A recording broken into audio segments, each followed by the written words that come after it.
Division 1, but we're actually going to recess until 10 o'clock. We have another meeting we're going to. So see you all at 10. Bye.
All right, thank you for waiting. Okay. I guess we're a little short-handed, but but she's here somewhere. Oh, there she is. Okay.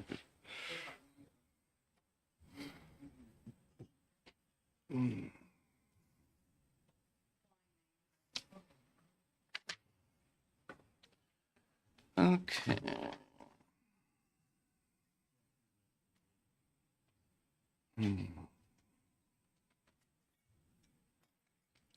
So, Chairman. all right. So we got a lot to do today because our goal, if you look at the bottom of the page that Jack just handed out, we're at 130 roughly. And our goal is more like 200. So there's a lot to do, a lot of bigger numbers. Okay. So let's start with page 3, I guess. What's that one? Electric renewable energy class. Okay, so this is some House bill.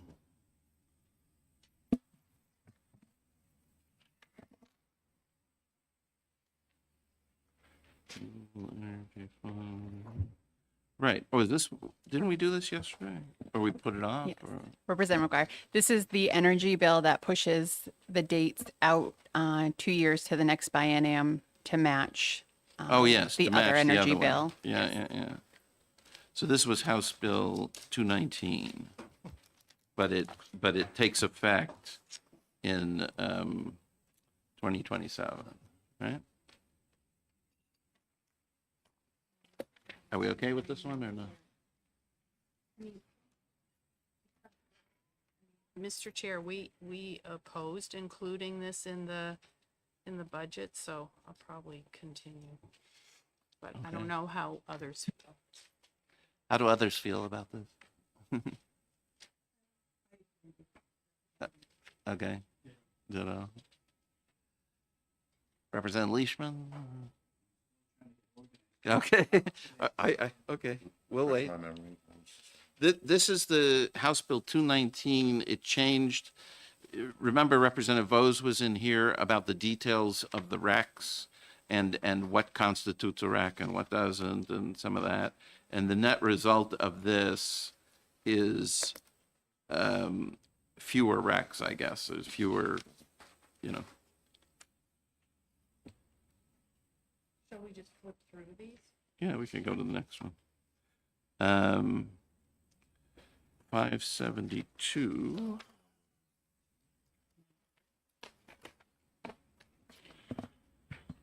So this is the one where we remove the general fund appropriation and push the effective date back to June 30, 2025. Right. Yeah.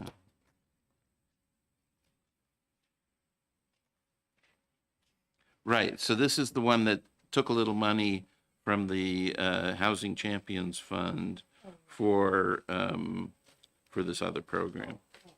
This was Laurel Davis's. Right. Right. So we okay with that? Yeah. Okay. So you want to move this one? This is 1308, page 6. Oh, wait. Yeah, yes, I'll make a motion to approve Amendment 2025-1308H to be added to House Bill 2. Okay. So I'm not Represent. You're not going to second. I'm not Okay. going to second it, but I will have a comment. It's the one on page 6. All right, I'll second it. Okay. All right, now discussion. So, Representative. sorry, we've done so many things, it's hard I know. to keep up. So this is the bill that Representative Stavis was talking about last year, and it was, yesterday. What day is it? It seems like last year. And it had $150 appropriation. So, Mr. Chair, if I understand what this is, it's basically that bill, but you're stripping out could you just say again? Yeah, so it's $150,000, I believe, Was was the thing, right, right? But but you're putting it in housing. it was already to come out of the housing fund, but it also added 150,000 to the Right. housing fund.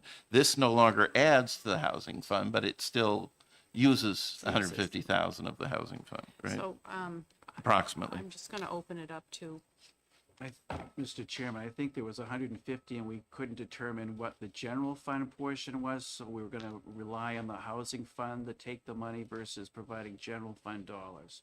I okay, think that's what we, all right, Yeah, I mean, it was, again, the Melissa's bill better. had taken right. an extra 150, and this removes that appropriation. Melissa? Yes, that's correct. So the original bill was either pulling from the housing fund or the general fund because we knew there was not going to be any money left in the housing fund. It would have been a general fund appropriation. So we removed the appropriation from there completely, but there's language in there to say they can now pull from the housing fund the ability to build the database that they wanted to build. Okay, all right. All right? You can call a vote. Okay, we're all set on this one? Okay. All those in favor of the motion by Representative Camberl, seconded by myself, on House Bill 2 Amendment 1308? Okay, very good. Okay, we can cross that off. All right. So next, magistrates. So page 8 here.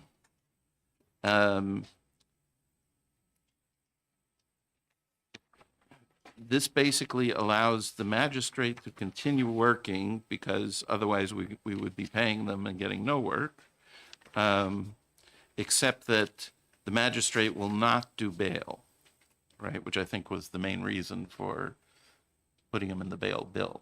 But they can still do their pretrial work and other things they were doing. Mr. Chair, I make a motion to accept Amendment 2025 1337H added to HB 2. Okay. Okay. So Representative Cambrels moves Amendment 1337 to House Bill 2, seconded by Representative Rung. Any discussion? Representative Mons. More question. So the magistrate can do, does this allow the magistrate to do basically anything that is required in the judicial branch? Or is it, does it? Well, they're not a judge. Right, no, I understand So they that. don't run they're- trials and, make judicial no, I decisions. understand But they that. tend to do pretrial Okay. things. But it's not limited to any specific type of No, I mean, criminal area or civil area. I mean, they can, whatever a magistrate is able to Yeah. do, they'll be able to do. right, and they're still working for the judiciary and, Okay, thank you. be supplementary employees, kind of. Okay? Mr. Chair. Yes, Representative. So is it my understanding that this reflects changes that were made via HB 592, that the Senate has now passed it and it's on the way to the governor? Has the governor signed it? she signed it yesterday. Yesterday, Yeah. okay, and it removes all responsibility for magistrates from the bill, right? Right. Right, are we sure of that? Because, yeah, I mean, okay. Are we all set? Yeah. Okay. So on the motion to accept Amendment 1337, all those in favor? Yes. Okay, good. Unanimous. 8-0. Okay, good. All right.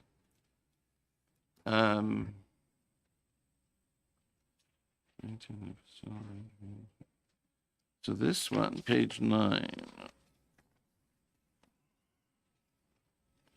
Okay, so I spoke to Department of Administrative Services, and they were able to give me a little more in savings. And this one on page 9 is actually a fairly significant item. It's could be 900,000 or something in the second year. There's a corresponding House Bill 1 amendment on page 20. Okay, so we would vote on page 9 and page 20 at the same time. So you can see on page, maybe it's not quite as much as I thought. So, well, I thought the books thing, that's a separate. No. This is an expense, right? It's the expense. So the Sununu Youth Center is being vacated, right, in favor of Hampstead, right? So, but that means the building will then be owned by the state and empty, right?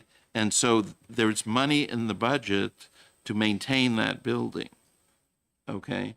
And so, but what the Department of Administrative Services said is they think that transfer will not happen as quickly as they originally had planned for, and therefore they will come back for maintenance money when it happens, which they think may not even be in the next biennium. So that's why we can save this bit of money.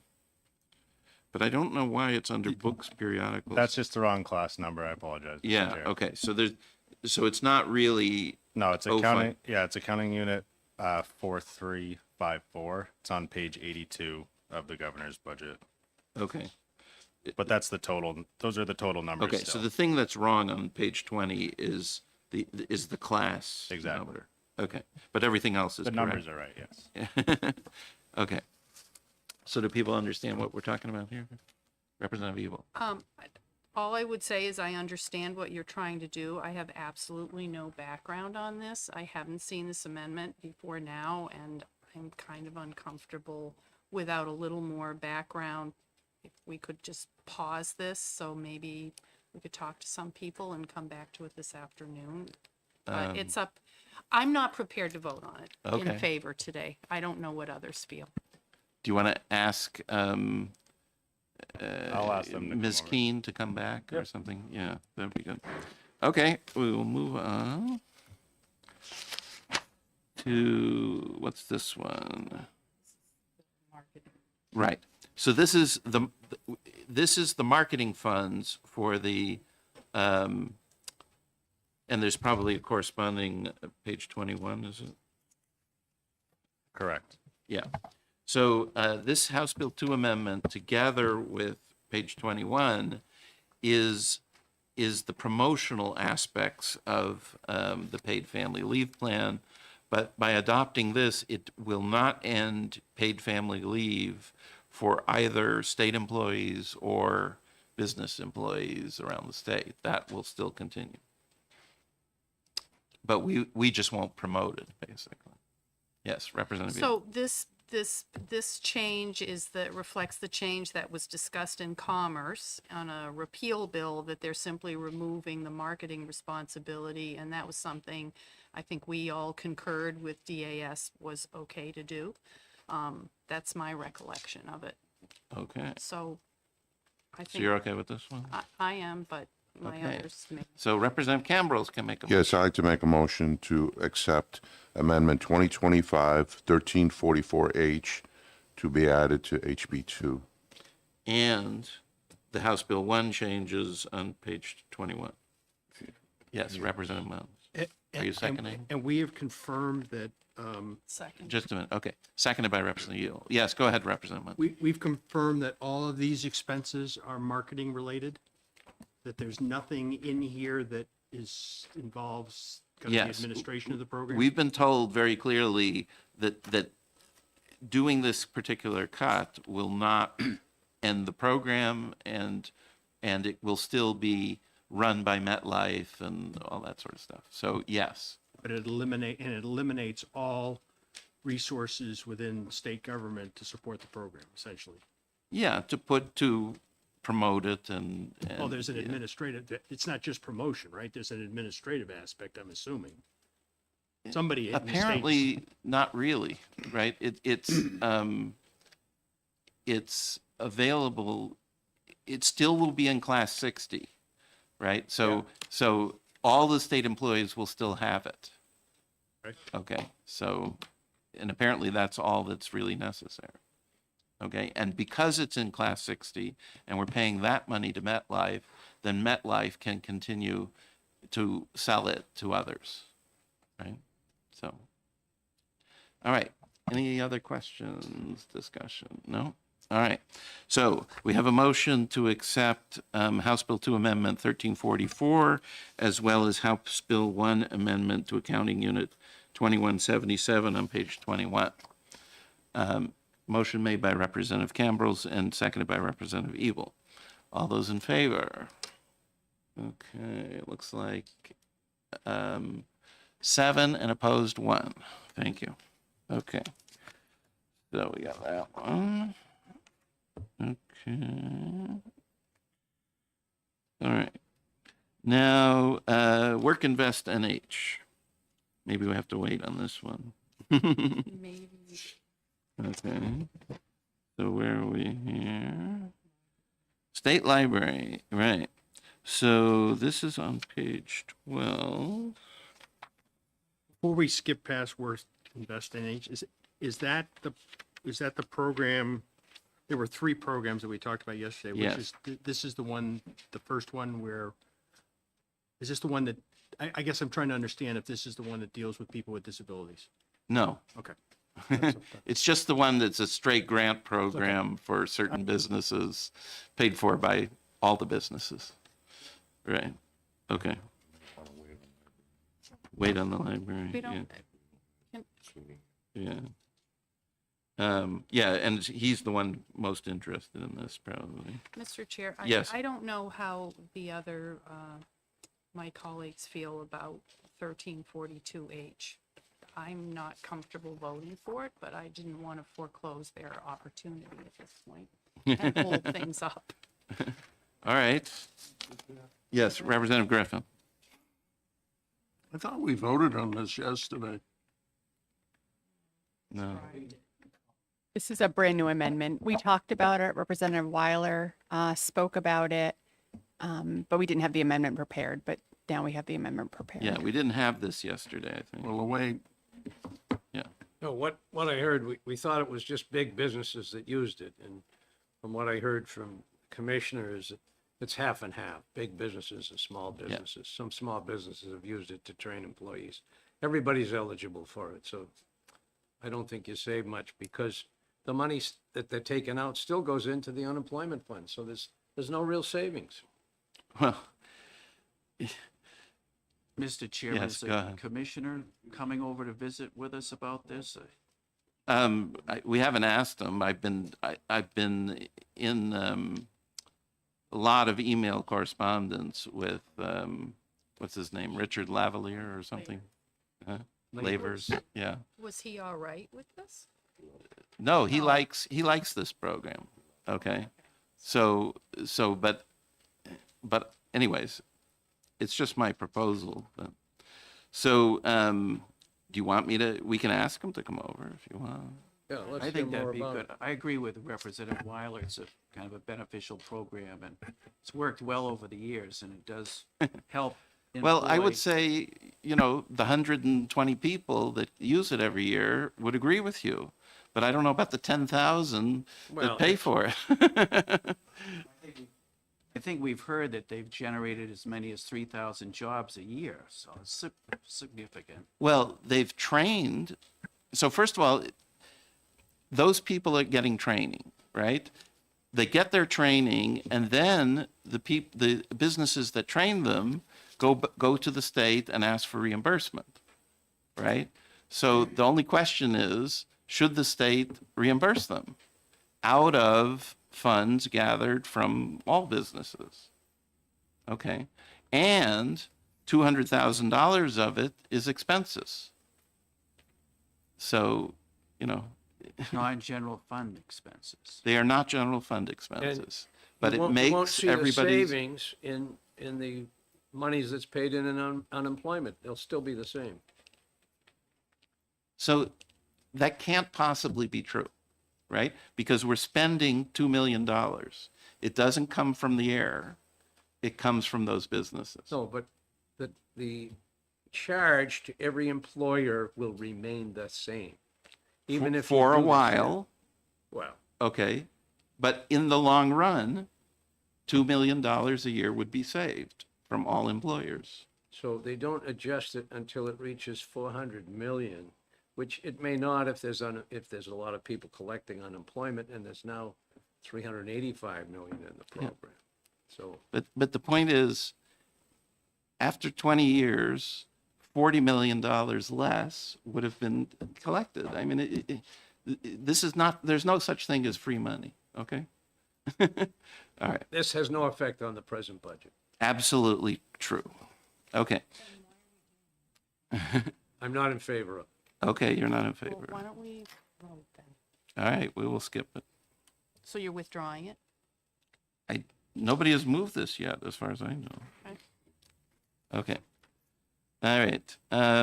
We're gonna wait on that one, not included in packet. Okay, so that one we're waiting on also. So what do we got here? The judiciary, page 16. Judicial branch. So this is a little bit less of a cut, is that right, than the one we've already approved? Okay, so this is, now is this sort of in conjunction with a different amendment from Representative Sweeney?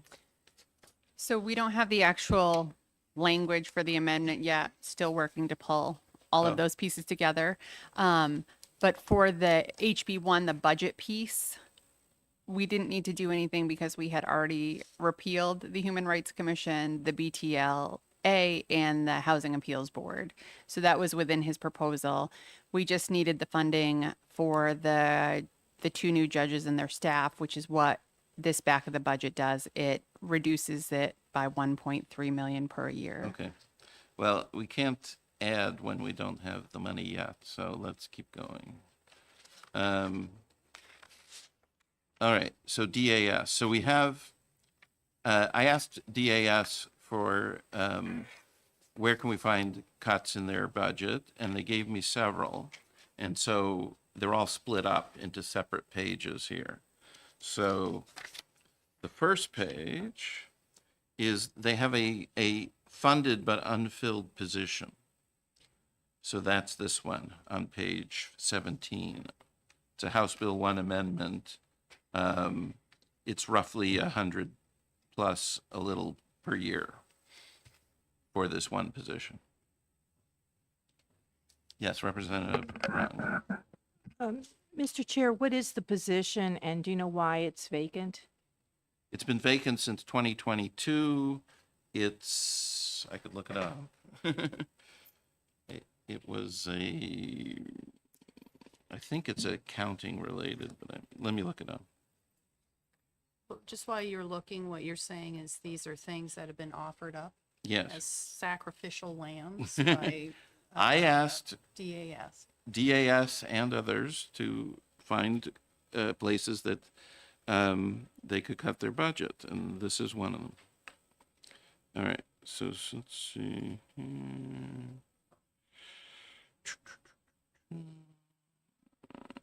Where's my? Here we go.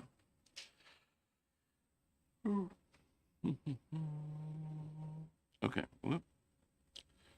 So, do we have the position number? Yep. 43176. Okay. So let me find that. Okay. 43176.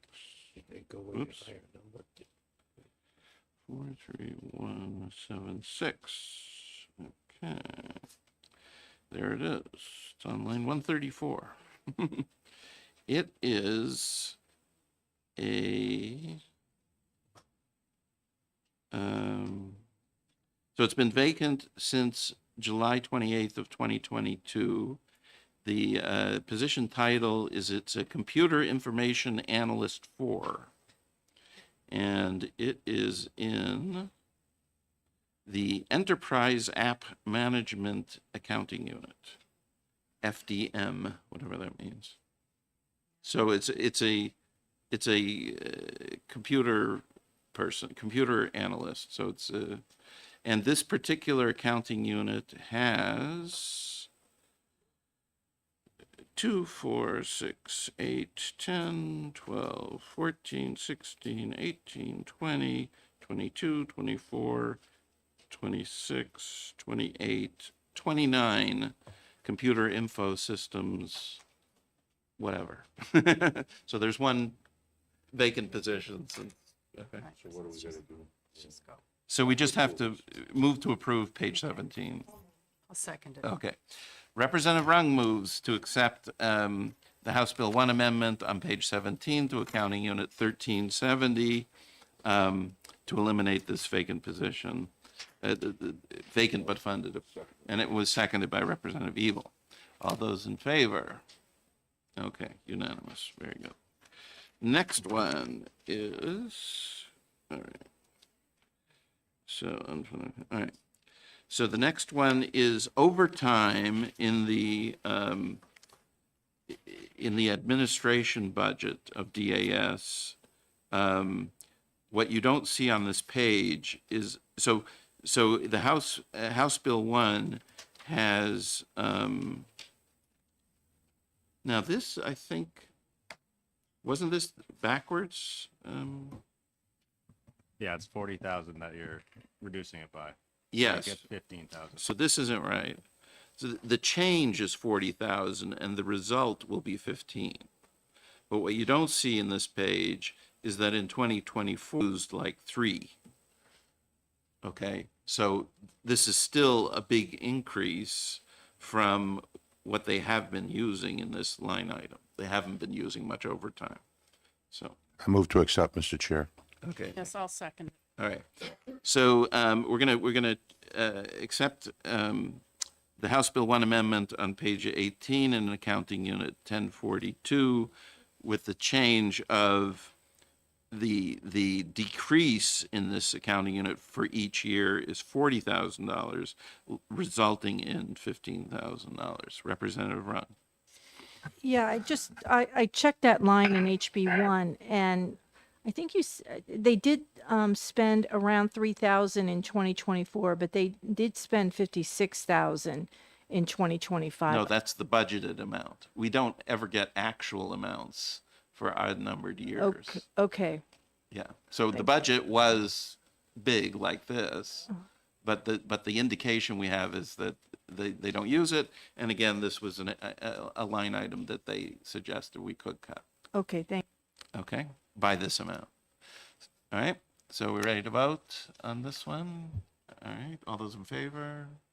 Yeah. Okay. Unanimous. Thank you. So next one. So that's the overtime. Subscription tools. So what this is on page 19.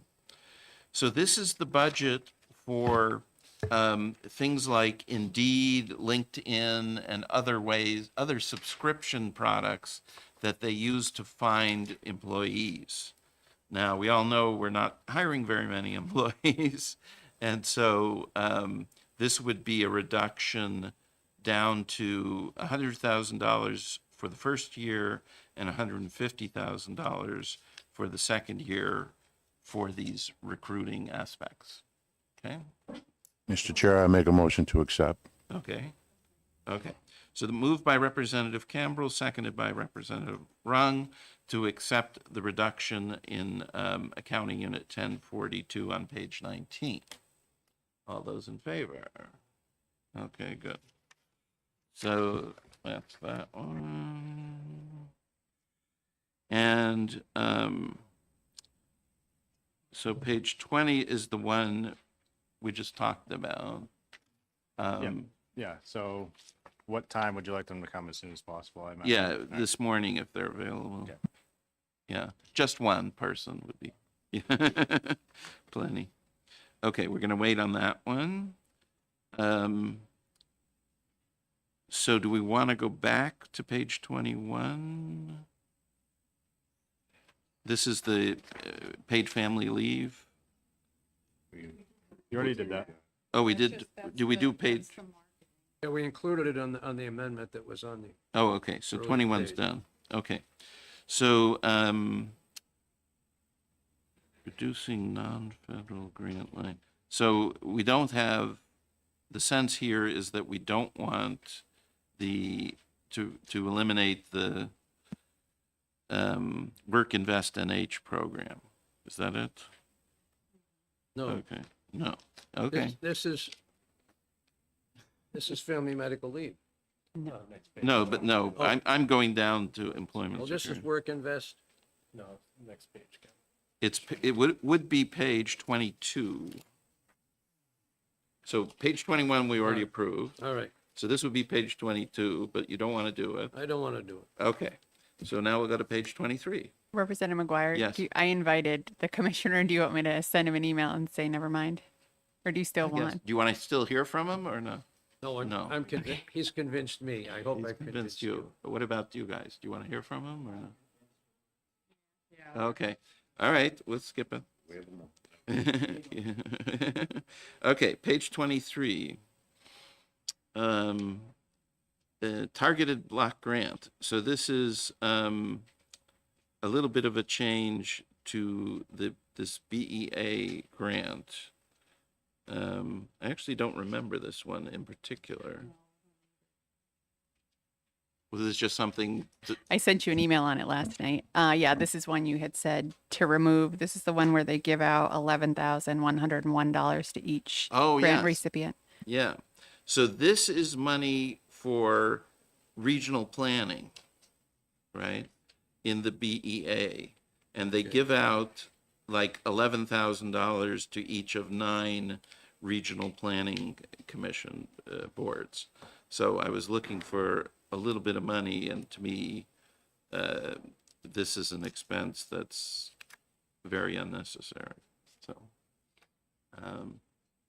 yes, Representative Yu. I'm going to oppose this, Mr. Chair. I think the RPCs provide a really good service and support to our municipalities. I know they certainly do in my neck of the woods, and considering the money involved, I would oppose amending the budget in this way. So I'm a longtime planning board member, and I would disagree. Well, So, I was on for 20 years, so. okay, you beat me. I had 31. Oh, really? Well, that was regional planning. Anyway, Yes. we relied on them a lot. Okay. Mr. Chair? Yes. Yeah, I think it's a modest cut, and I think it's doable, so I will make a motion to accept. Okay. Second. All right. So Representative Cambrels moves to accept the change to accounting unit 2198 on page 23, seconded by Representative Griffin. Representative Rung.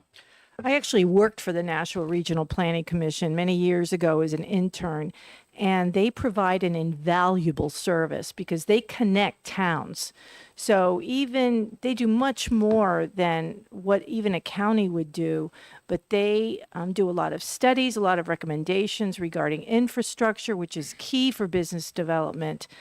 I mean, this is not a big cut. I don't think it's going to hurt to keep it in the budget, and the value that it provides to regional planning commissions far outweighs the cost of this, the 100,000. Okay. Representative Cambrels. Thank you, Mr. Chair. Well, I agree, but everybody's feeling the pain, and we have to take at least a little bit from everybody, so. Okay. Any other discussion? All those in favor, please raise your hands. Looks like 5, opposed 4. Thank you very much. Okay, so this one. Okay, so do we have State Library? So this is on page 24. So, yeah, so page 24.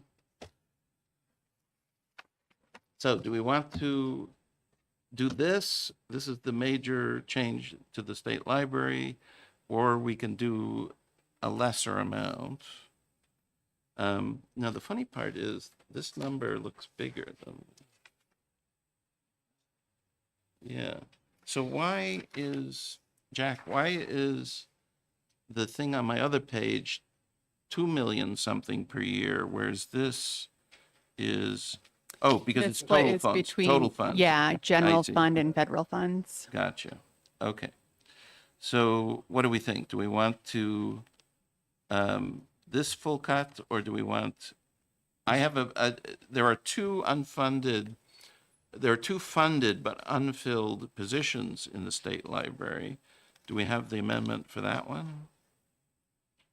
Yes, so I have quite a few handout things. So Okay. if we're not, depending on where the vote goes with the library, DNCR had requested some movement within positions in the library as well. That does gain a little bit to the general fund. It's like 23,000. So I hadn't handed that out because there was no sense of handing out if we were going to defund the library. So I have Right. that handout. I have the handout for the positions and the handout for the back of the budget cut as all alternatives if you choose not to defund the state library.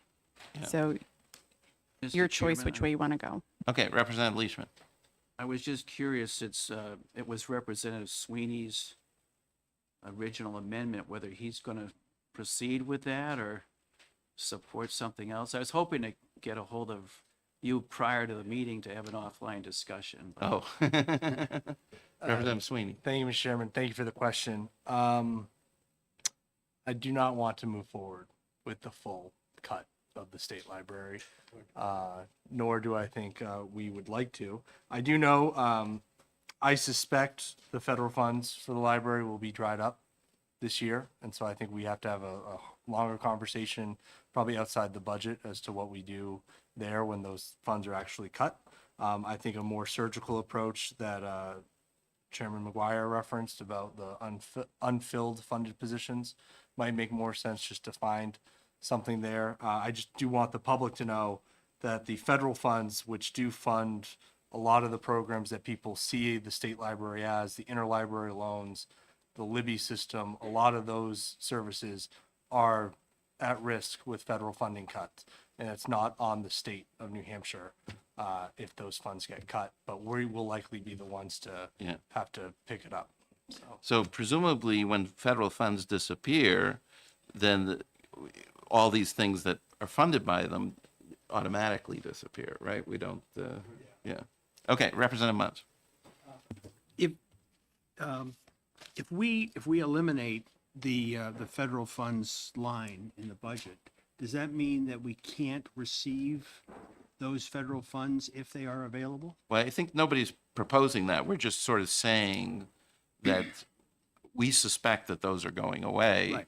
and that when they do, those things will be cut. I right? just, So- I guess what I'm asking, I just want to make sure that we don't do anything that boxes us in case, in fact, they don't, there isn't a reduction, because, I mean, Right. Congress still has to vote on that. My original amendment that did eliminate the state library did include language that the Department of Natural and Cultural Resources would be able to accept federal funds for those types of programs and administer them directly from the commissioner's office. Obviously, I think that departments do have the ability to come to fiscal if federal funds become available for projects, and I think that's important. Okay, Representative Evil.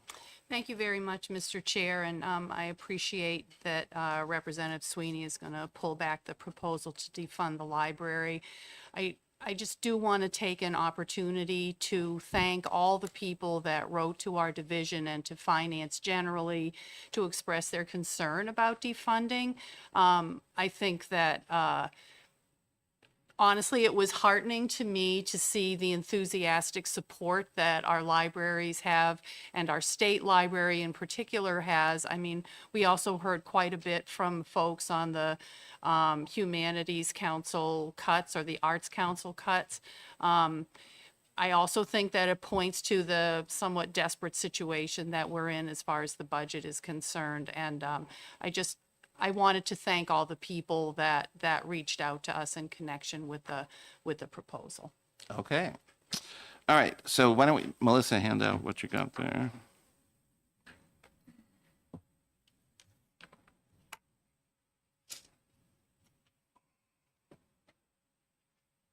Okay, so this one. Okay. This is.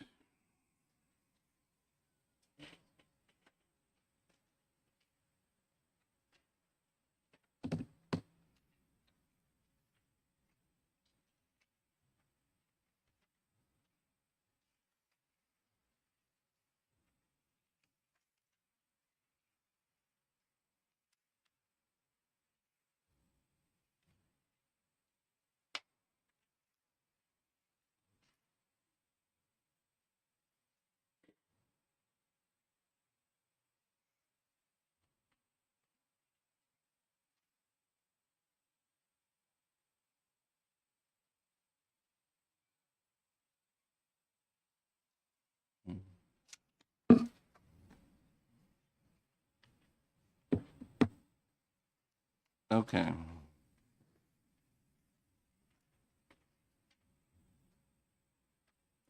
Let me look up these positions, if you don't mind. Because I want to see. But just while you're looking, these are things, obviously, that we got from DNCR as alternatives for cuts. Yeah. I'm not, well, first of all, do we know that they add up? But let's see here. For 11,400. 400. No, I mean 11,430 is the main one. Okay. Yeah.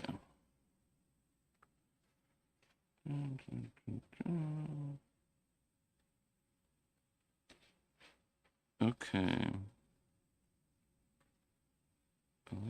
Vacant and unfunded.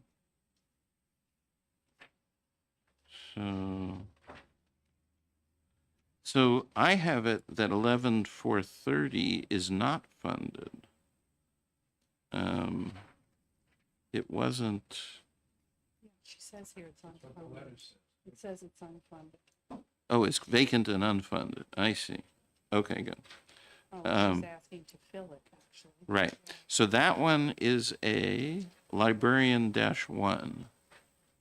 Okay. So that, see, now this says librarian 2.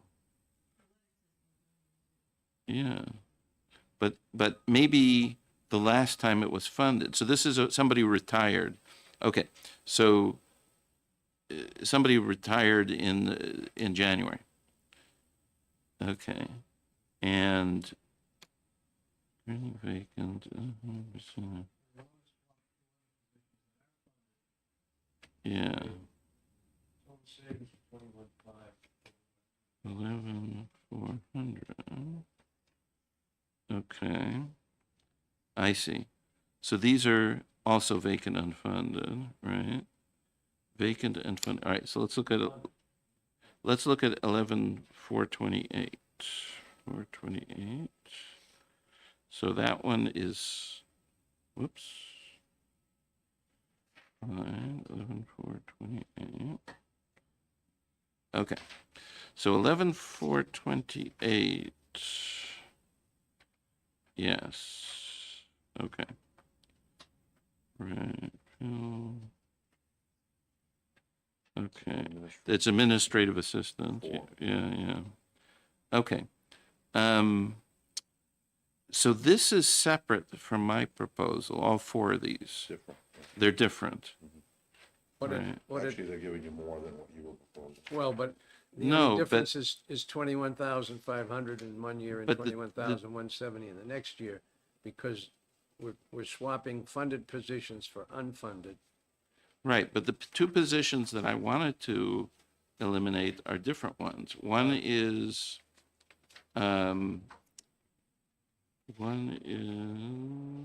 this one. No. Where? Your amendment plus 100,000 a year. No, but there's 2 positions also. I gave you 2 positions to cut. Yep, they're in this sheet, the spreadsheet, the HB1 amendment. It has the position number. Ah, okay. All right, let's look at that. So what page is it?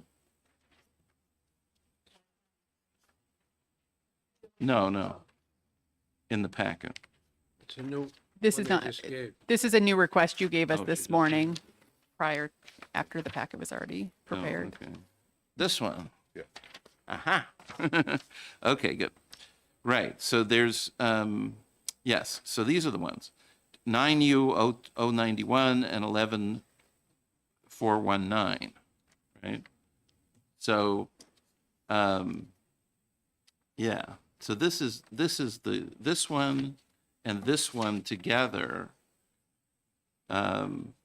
is roughly $600,000, right? Okay. Yep. Okay, but none of these positions, these are different positions, right? 11,419, right?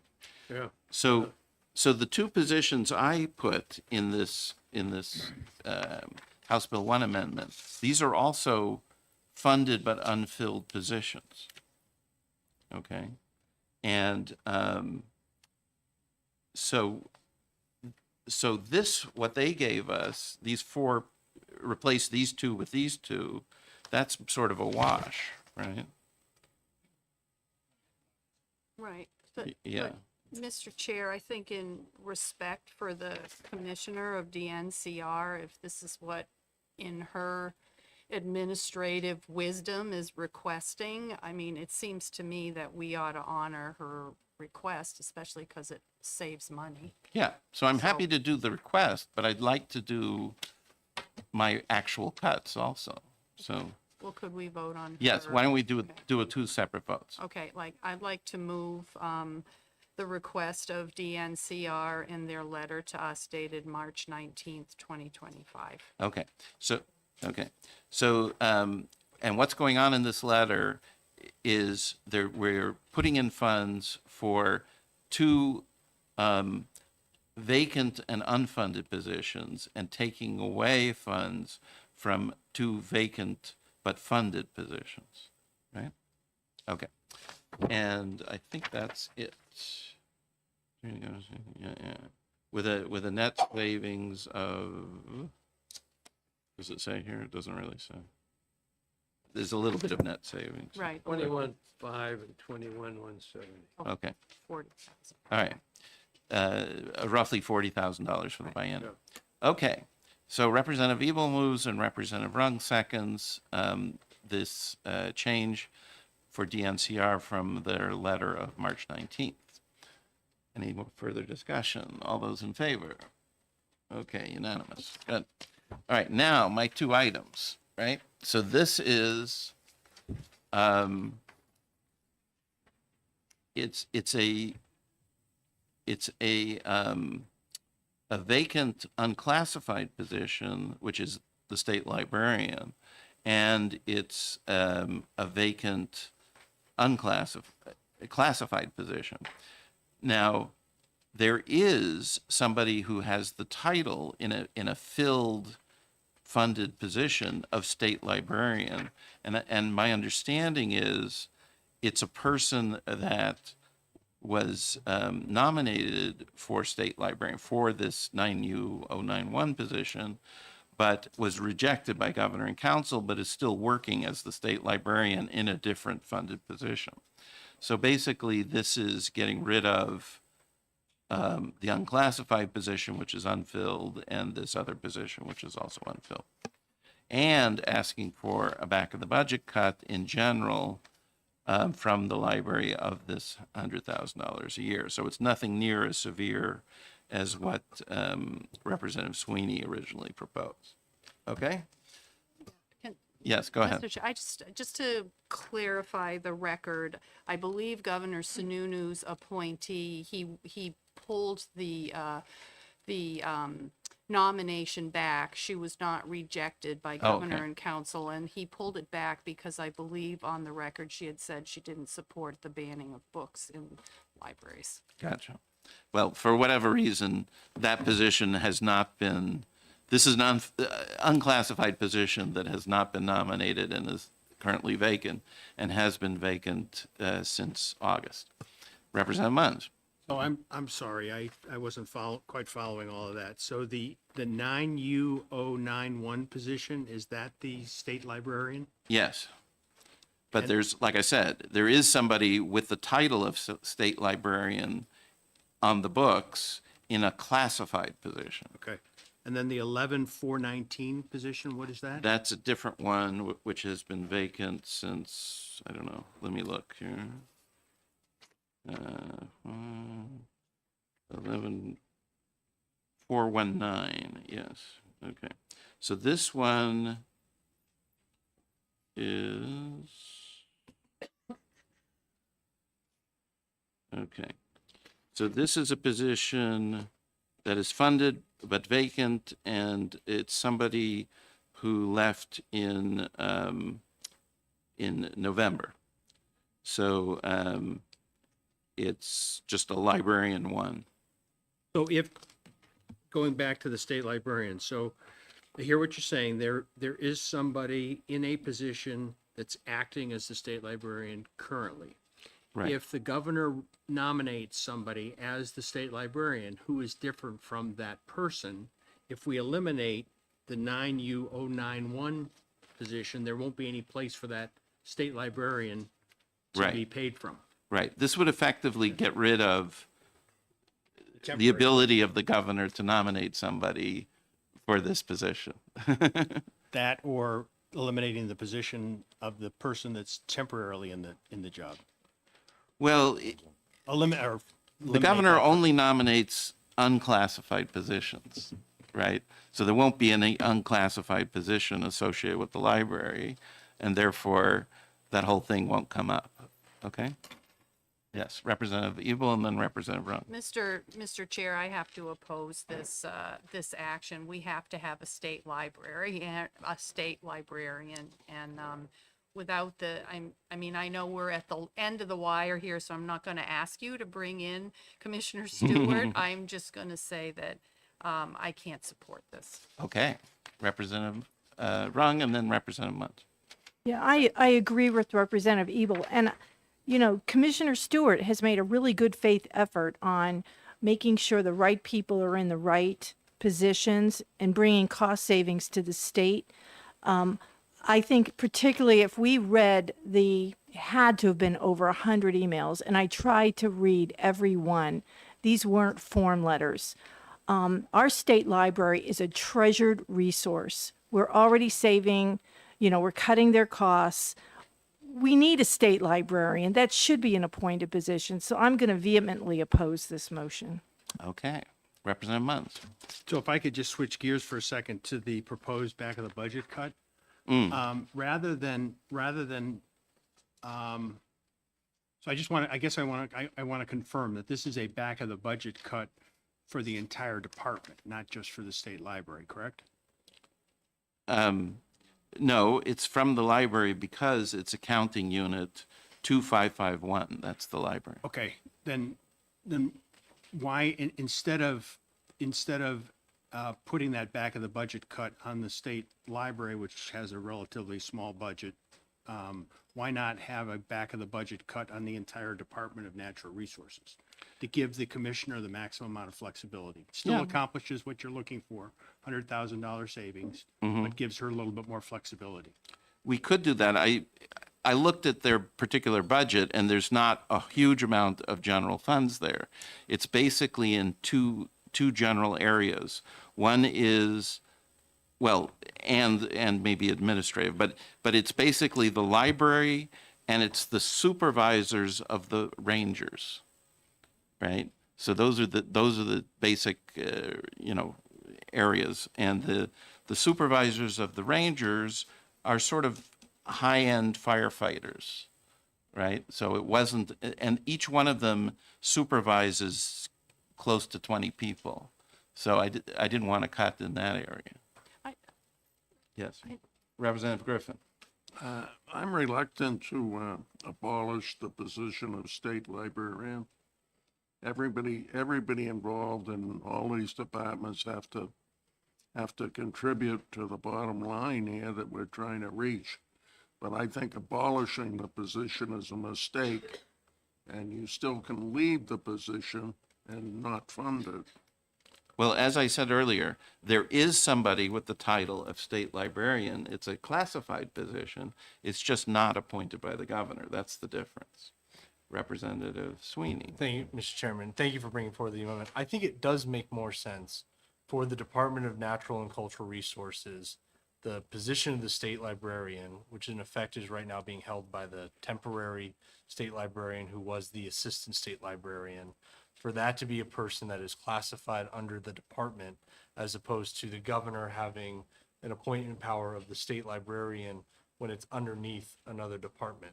The governors would still appoint and confirm the commissioner of the Department of Natural and Cultural Resources, and we would still have the individual doing the job service as the state librarian, and they can even call themselves the state librarian. That's not what we're up against. It's the position that the governor would appoint somebody to The building would still stay open. People would still be able to go and do their research at the building under this. And it's just a way to trim what is now a funded, unfilled position, and I support it. Okay, Representative Evil. I mean, I think you know already that I oppose this. I mean, you're basically usurping the power of the governor and executive council to appoint a state librarian. I mean, that is a policy decision. We're sitting here in finance. Why not treat DNCR just the way we've treated most of the other agencies? Give them the back of the budget and let the commissioner do her job. The main reason is that position is a very expensive one, right? If you see here, it's the 100 and, well, in general, unclassified positions are more expensive. Let's put it that way. All right. Representative Campbell. Yes, Mr. Chair, I'd like to make a motion to move Amendment 2025-1357H, amendment to HB1, and also the HB1 amendment that cuts those two positions. Okay. All right. So so we've moved House Bill 1 Amendment 1357H, the back of the budget cut, and also House Bill 1 Amendment on this blank page, I guess, to Accounting Unit 2551. All right. Mr. Chairman, I have some discussion on. Okay, fine. And it just, let me say, it's moved by Representative Campbell, seconded by Representative Sweeney. Representative Leishman is recognized for discussion. Thank you, Mr. Chairman. I couldn't agree more with my colleague from Mount Vernon and others that have spoken here that our real goal is to find general fund dollars and not really punish an agency, because all agencies are going to be punished by our budget that we're trying to put together. But I think if we're punishing them, we ought to let them dish out the poison, if you will, and what needs to be cut. And this $100,000 impact is going to be severe on the department no matter what we do, but putting it on the back of the library is just, I think, wrong. And I would hope that we'd vote against the amendment and just have a back of the budget cut for DNCR and let Commissioner Stewart do the job of finding where that money should come from and not specifically the library. Well, thank you, Representative Leishman, but I take exception to the word punish in this. I think we are making budget decisions, and it's up to us how to fund and structure state government. And in my opinion, we should keep the park rangers and supervisors and the firefighters, because those are safety positions, right? And they come, in my mind, in a higher level than these library positions. It's just as simple as that. Representative Munns. Thank you very much. I agree with Representative Leishman. I will be voting against this amendment, but if an other amendment was submitted for $100,000 back of the budget cut for the entire department, I would vote for that. Well, but it would be more like $600,000. Anyways, all right, are we ready to vote? No. No. Representative Griffin. I'd ask the chair if he'd separate these two. Okay. Do you want to? I'd like to vote on the back of the budget first. Well, I'd rather do it the other way around, because if the position motion failed, then I would want a bigger back of the budget cut. Okay, Okay, is that reasonable? that's more than reasonable. Okay, so, all right, we'll ask Representative Sweeney and Cambrels to Withdraw the motion. withdraw their motion. Yeah. Okay, so how about a motion strictly for the positions? So this would be the House Bill 1 amendment to Accounting Unit 2551. So moved. Okay. All right, so we're just going to vote on this removal of these two currently vacant but funded positions. Okay. Yes, Representative Rock. Thank you, Mr. Chair. Where do we stand now with meeting our goal of cutting $200 million from Division One departments. We still have a long way to go. Do you have a I number? would say yes. We have 2 very large cuts and one smaller, sort of medium-sized one that's coming. And we have, a couple of littler ones also, I guess. And then one possible big expense. So, okay. All right. Now, so everybody know what we're voting on? It's just the removing of these 2 positions, 9U091 and 11419, that are general funded vacant positions in the library. Okay, all set? All those in favor? Okay, looks like 4. And opposed? 5. All right, so that motion fails. So now, the back of the budget one. So I guess what we're going to propose is to remove the language in accounting unit 2551, and we will change the $100,000 number to $300,000 for each year. Does that make sense? Okay, so I'll move this modified House Bill 1 Amendment 1357, seconded by Representative Griffin, and we're going to delete on line 6 accounting unit, and we are going to change the 2 amounts to $300,000 a year. Okay? Everybody understand that? Okay, any further discussion? Nope. Okay, all those in favor? All right, we got 5, and opposed 4. Okay, very good. All right, so that's that one. So it's 300,000 per year. Mr. Chairman, Yes, the commissioner from DAS is here. If you want to go back to the Sununu Center one. good idea. Could I make just a clarification on that last amendment? Yes. So the way this amendment is worded, it would be a $300,000 cut on the state library. That was the intent? No, we removed the library. It's strictly on DNCR altogether. Okay. But I will tell you, they don't have a whole lot of Okay, no, I just want to be clear. flexible general funds except for, I just wanted to be clear that that's what we are doing. okay. Then she can make the decision. All right. We punted in some sense. Okay. We did the right thing. Okay. Commissioner Arlinghouse is here to talk about the Sununu buildings. Okay. Thank you, Commissioner, for coming. 21, I guess. Is that right? No. 9, okay. 9 and 20. All right. Yes. So it's page 9, and also there's a House Bill 1 equivalent on page 20. Hi, Aye. what would you You like to look know? as tired as I feel. It's early, wait till the end of the It day. is not. I'm sorry to say.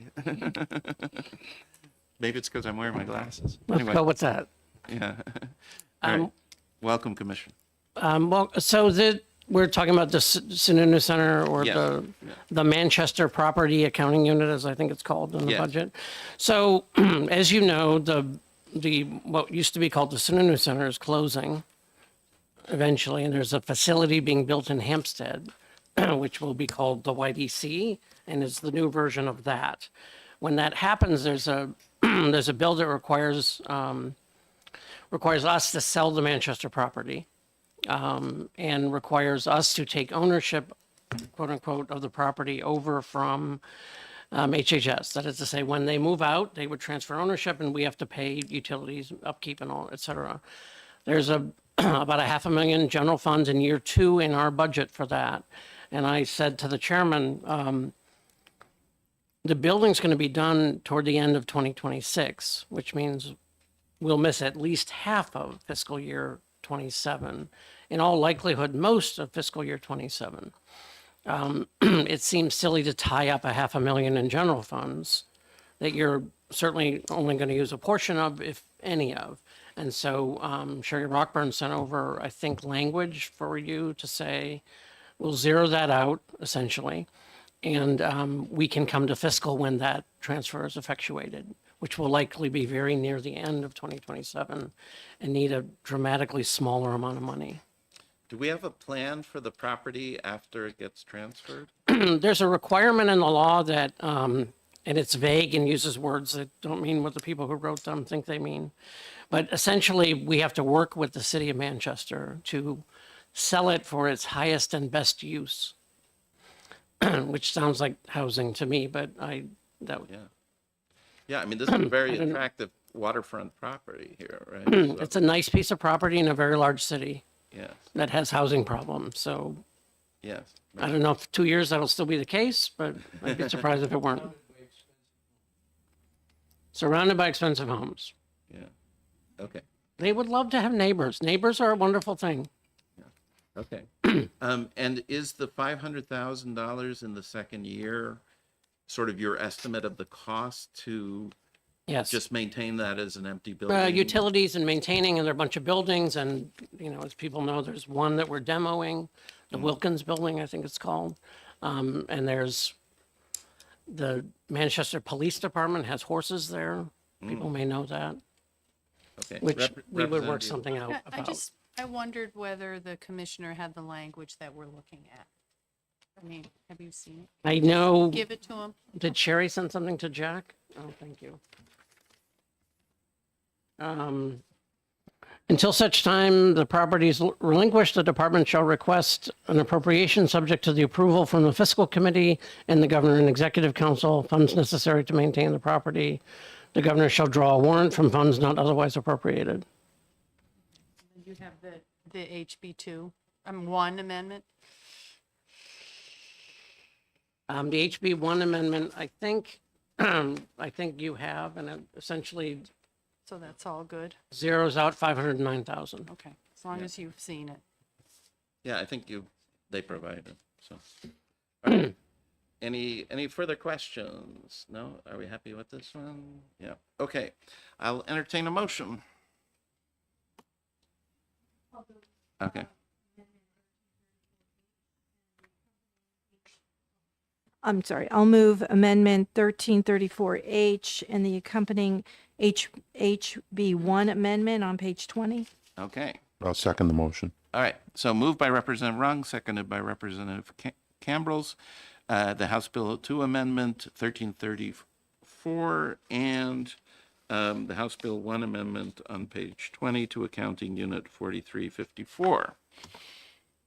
Any discussion? All those in favor? Okay, unanimous. Very good. Thank you very much, Commissioner. And we took, I think we took all of your other suggestions that we had talked about, so. I understand. Okay. I think we slightly, there was some little ones, Commissioner, there was some little ones on your list that we didn't bother with, right? So anyways, you were okay with it. I assume you were okay with that. All right. So where do we stand here? Mr. Chairman, do you want to take up their full budget now? The which one? DAS? Oh, the rest of DAS budget? Yeah, I think so. Why not? So you want to move? Make a motion that we accept the remaining DAS budget items. Okay. Any discussion? All those in favor? Okay, good. Representative Sweeney. Okay, so this is that one. Okay. Now, should we do more of that kind of stuff? What's that? Oh, Division of Arts. Yeah. So this is on page 14. And did we do that yesterday? Yeah, I thought we did. We voted on the HB1 portion, but if you remember correctly, the amendment had the library and the arts into one amendment. So this is just doing the division of the arts. Okay. So, and this is Representative Sweeney's amendment, right? All right. So Representative Sweeney moves House Bill 2 Amendment 1325, seconded by I'd second it. Representative Cambrils. All right. So this is just the division of the arts, not the library. Okay. Yes, Representative Leishman. Could we have Representative Sweeney give us a good detail? I think you gave us something yesterday, but what your amendment does and things. Thank you, Representative, for the question. This amendment eliminates the state division of the arts within the Department of Cultural and Natural Resources. And Which leads is there me a to number on my page somewhere? We already did it, I guess. We did the HB1 lines. We removed the funding in HB1. This is just HB2 language to repeal and eliminate the Yeah, it's division of the arts. matching. So this is a roughly 1.7 million for the biennium that we've already done. So, okay. Representative Griffin. And correct me if I'm wrong, but I understand that the cultural people will still be able to accept government grants. Yeah, if there's non-matching government grants that come through, they can come to fiscal and accept them. All right. I don't see any other discussion. All those in favor? We got 5 and opposed 4. Very good. Okay, so that's that one. Division of the Arts. Okay, so we're not going to do that one. We're going to wait on that one. Okay, this one we did do. Mr. Chair, Yes, Representative Munns. when was it your intention that we would talk about the retirement? We have them all coming at 1:15. Okay, thank you. And I'm going to also do the municipal stuff at the same time, because there's kind of a related aspect to it. So let's, should we go back to House Bill 219 on page 3? I don't think we did that one.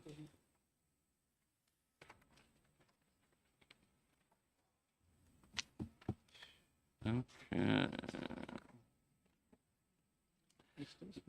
So this is House Bill 219, and the main difference is that we're pushing the effective date out to 2027, right? So this is kind of the companion to, what was it, House Bill 224, I think, that we already accepted, I believe. So would somebody, right? Yeah, okay. So would somebody like to move this House Bill to amendment? I'll move the House Bill 1306. Amendment 1306H to amend HB2. Okay. So moved by Representative Campbell, seconded by Representative Griffin. House Bill 2 Amendment 1306, which is more or less House Bill 219. Okay, any further discussion? No? All those in favor? We got 5 and opposed 4. Okay, good, we can cross that one out. Okay, now, I guess that's it for now. You want to go down to the House Bill 1 stuff? Mr. Yes. Chair, the consumer advocate and the Honorable Neil Kirk have been here for quite a while, and I think it would be courteous to. Are they here for that one? Is that? I assume the consumer advocate is here, guys, but I'm not sure why. Well, anyways, sure, we can go to that one. This is on page 334 and 335 in the budget. Would you like to move to accept that budget? I would very much like to move to accept that budget. Okay. So Representative Evil moves to accept the Consumer Advocates budget on page 334 and 335, seconded by Representative Rung. Any discussion? I did speak to the chair of ED&A about the bill that they retained, and she said that it's likely if they go forward with it next year that it would be modified quite heavily. So they would look into maybe changing the structure of the Consumer Advocate's office, but not eliminating it. So, okay. Any discussion on this item? Representative Munns. I would like to hear from the consumer advocate. But we're simply approving We're its just budget. approving so- his budget. Yeah. Okay. All right. All set? All right. All those in favor? Yeah. Okay. Unanimous. Very good. Thank you for coming. Okay, good. Next, BEA. Do we have any other BEA changes in mind? We've We don't have acted anything. on everything. We've everything acted you've on said. all the other Yep. stuff? Okay, so should we approve what's remaining in BEA? Mr. Chair, I'll make a motion to approve what's remaining in the BEA budget. Okay. Any seconds from that? Second by Representative Rung. All right, so we're going to approve the remaining items in the BEA budget. Moved by Representative Campbell, seconded by Representative Rung. All those in favor? Okay, unanimous. Very good. All right. And we're going to, next is the Employment Security Department. Any motions on that one? No? We You didn't have- make any changes. We didn't, but we didn't vote on the federal or non-federal grant line. Yes, right, but I'm detecting that there's no appetite for that. so- Okay. Just wanted to point it out. That one was Okay. still open. All right, That being this case, I'm happy to move the budget. all right. So Representative Evil moves the budget for the Employment Security Department, seconded by Representative Rung. All those in favor? Okay, unanimous. Very good. Now, DES. So I wanted a back of the budget cut here. And this is, when we asked Commissioner Scott about it, he said that was what he would prefer if we had to reduce general funds. So here we go. So this is a simple $3 million a year of general funds reduction.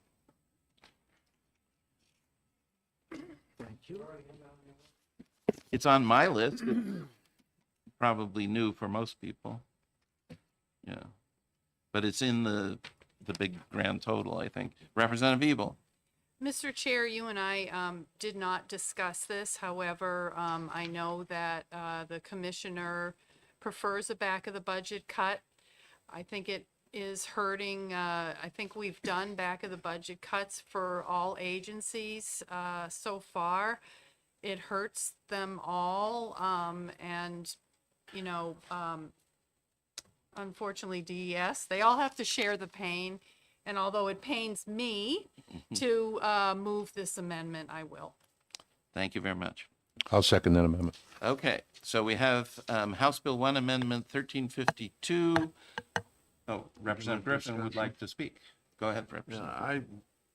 I think given the amount of money we have to raise, this is a very small amount for a department that has a lot of resources, that gets a lot of federal funding and has other funds available that they can easily use to free up some of the general funds. So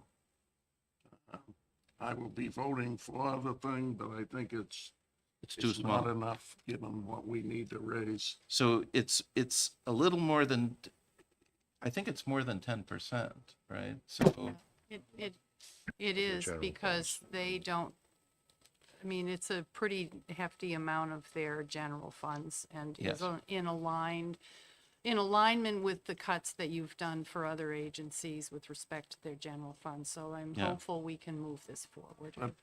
And they did give us fees and other things, right? Yes, Representative Griffin. But unlike other departments, they have a huge amount of money available. Yes. And we don't have a huge amount of general funds available. Yes. Okay. Okay, maybe, so I just want to Representative say, with respect to the federal funds that they have restrictions on how they can be used, like any, let's just say if you want federal funds expended properly, you assume that they have the strings that they have. And we heard from the department that they're complying with the requirements of the Fed. So it's not like the general funded positions can utilize federal funds to replace them. In fact, it would be an inappropriate use of federal funds. And I also know enough about these agencies that whenever they can use federal funds to replace general funds, they do. So I'm hoping that we can move ahead with this amendment. Okay. Okay. Okay. One more and Okay, go ahead, one more Representative and I'll Griffin. quit, but the governor asked them to get rid of 10 positions. All right. And what they did was they shifted the funding on them. And I think they still probably have the ability to do that. Okay. Representative Rung.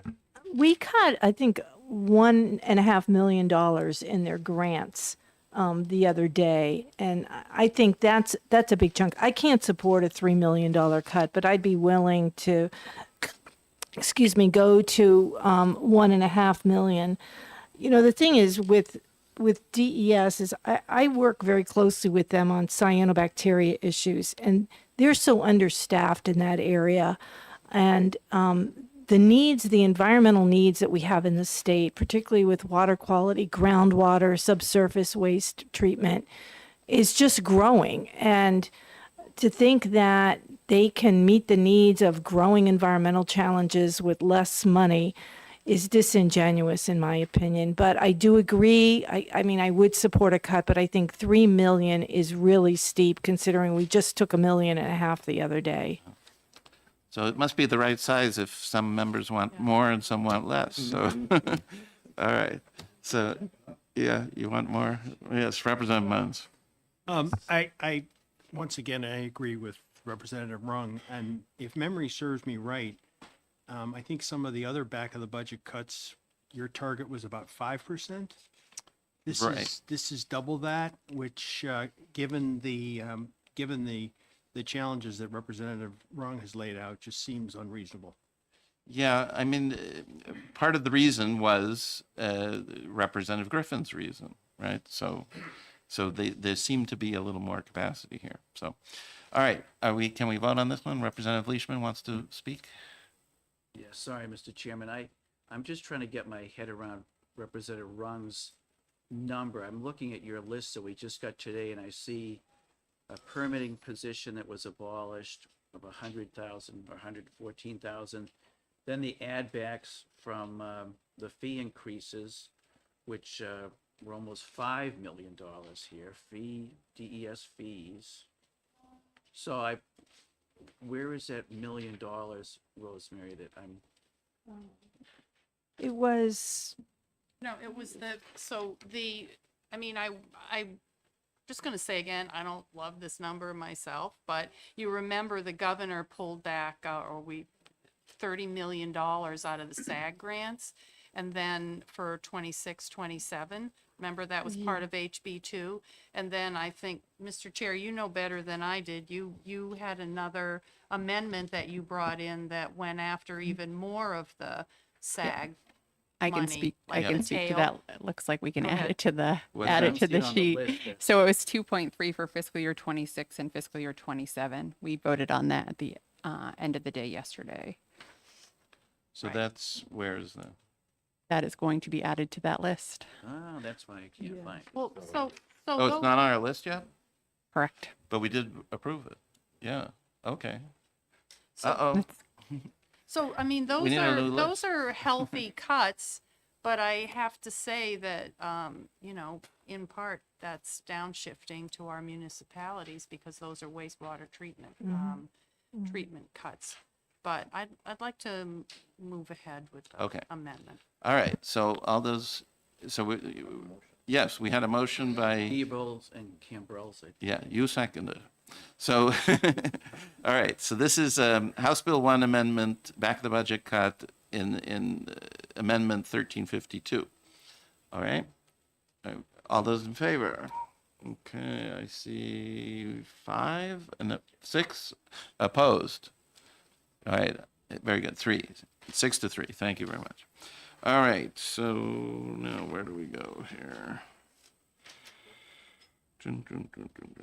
So I don't see this one on the list. What do we got for? We still have time, so let's keep going down the list. Right? Yeah, so let's approve the rest of the DES. I think we've beaten them to death here. Mr. Chair, I'd like to make a motion to approve the remaining budget items for the Department of Environmental Services. Okay, so Representative Cambrels moves and Representative Sweeney seconds the remaining items for Department of Environmental Services in House Bill 1. All those in favor? Yeah. All right, unanimous. Very good. Okay. Now, and shall we do establishment?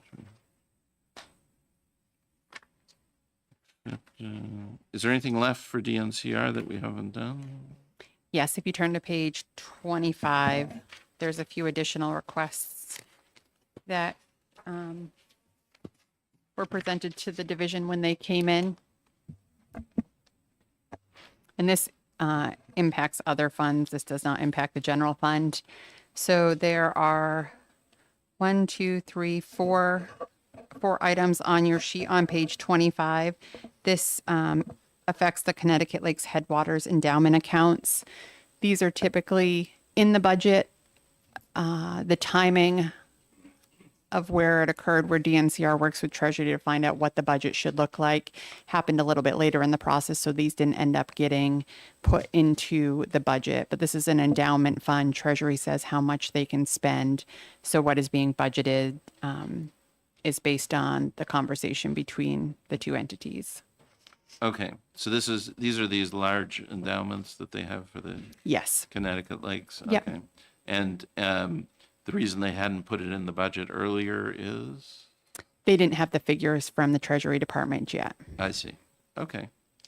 So this seems pretty straightforward, yeah? Are we okay with this? All right. So who wants to move this? All right. I'll move it to accept these endowment fund budgets Okay, on page 25. on page 25. All right, seconded by I'll second it. Representative Evil. All those in favor? Okay, good. Okay, all right. So, all right. Anything else for, The rest of the department, yeah, close it out. yeah, shall we do that? Do we see anything else, Melissa? That's it for them. Okay. All right, so Representative Cambrels moves that we accept the remaining House Bill 1 that and I'll for try opening it again. Department of Natural and Cultural Resources. All right, seconded by Representative Griffin. All those in favor? Okay, good, we're done with that one. Now, Department of State. We kind of had 2 ways to go here. So they have an extremely messy budget. They're not doing a very good job with the accounting system. And we could do a back of the budget thing. I also found, or we had a few unfunded positions, funded but unfilled positions we could remove. They don't have a huge amount of general funds. They have the main area, they have like the securities department and those things that are all other funds. So a lot of a lot of elections as other funds. So we have an amendment, right, for, I have 4 different House Bill 1 amendments. yeah, okay. So why don't we look at them and And decide between them? So the number on your list has actually changed since we had to add in the benefits. The original list you sent was just salary.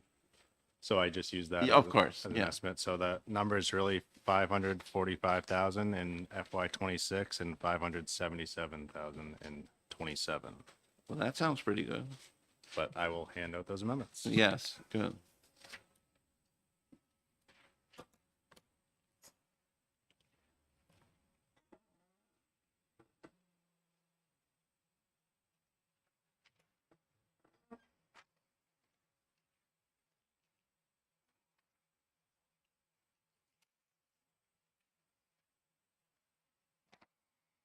All right. So I'm very pleased with the progress we've been making. I mean, I think I was seriously worried that we would want to be here on Wednesday, and I think we're on a very good pace to not do that, and maybe even not go too late this afternoon. So that's That's a hint. yeah, we will see.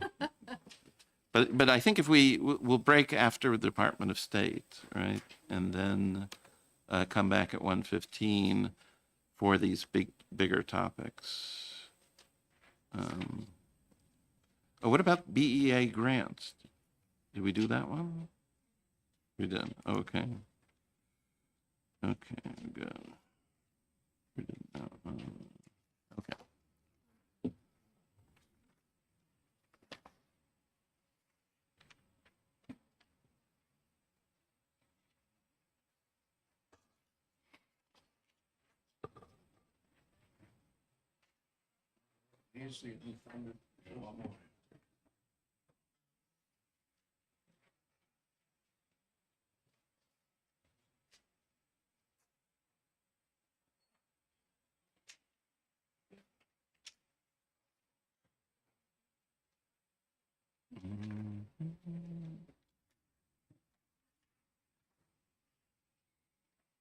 I don't know why we had so much.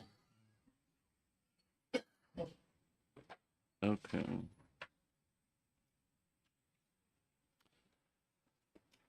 So I guess some of these we got from them and some from me. Is that it? These are all from me, just over different periods of time, I guess. Oh, okay. It just came out as many pages, because they're different accounting units, I guess. Okay. All right. So I believe all the positions here are funded and unfilled. Am I right about that?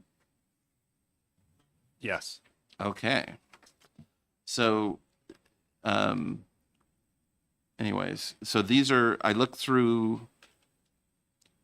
So again, I mean, we could decide, if you preferred it, to do this back of the budget style, but I kind of preferred to take funded but unfilled positions.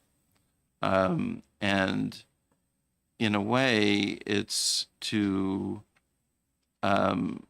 make them clean up their, give them some incentive to keep their accounts and their use of the personnel system up to date. So anyways, so these are all, I guess there's is a total of 5 positions, is that it? Or let's see, 1, 2, 3, 6 positions? Yeah, 1, 2. Right, total of 6 positions. 1, 2, 3, 4, 5, 6. Which Correct. I believe in my system, and I believe Jack checked this, they're all unfilled funded positions. I believe so, yeah. And so you'll notice some of them are general funds, some are not. Yes. So there are general fund positions and I guess 2 that are not general fund. Yeah, so over the biennium, it's roughly 90,000. General funds. Of general funds, okay. So, which is kind of where I thought a back of the budget would be right for them. Okay, but this is an explicit thing. Okay, any questions? Yes, Representative Rung. I have a couple, Mr. Chair, on the position, there's two, 11359 and 43440. The source of funds is private local funds. What is that? Okay, so let's look at that. Unless Jack can answer this quickly. I do not have it on the top of my head. Okay, so let's look for this one, 11359. Okay, fine. 11359. Okay, so this is, Mr. Chair, is this Go ahead. another situation where you've identified positions rather than going with the back of the budget? yes, this is a data entry worker 1. The position was last filled on August 30th of 2019. So it's been vacant for almost 6 years.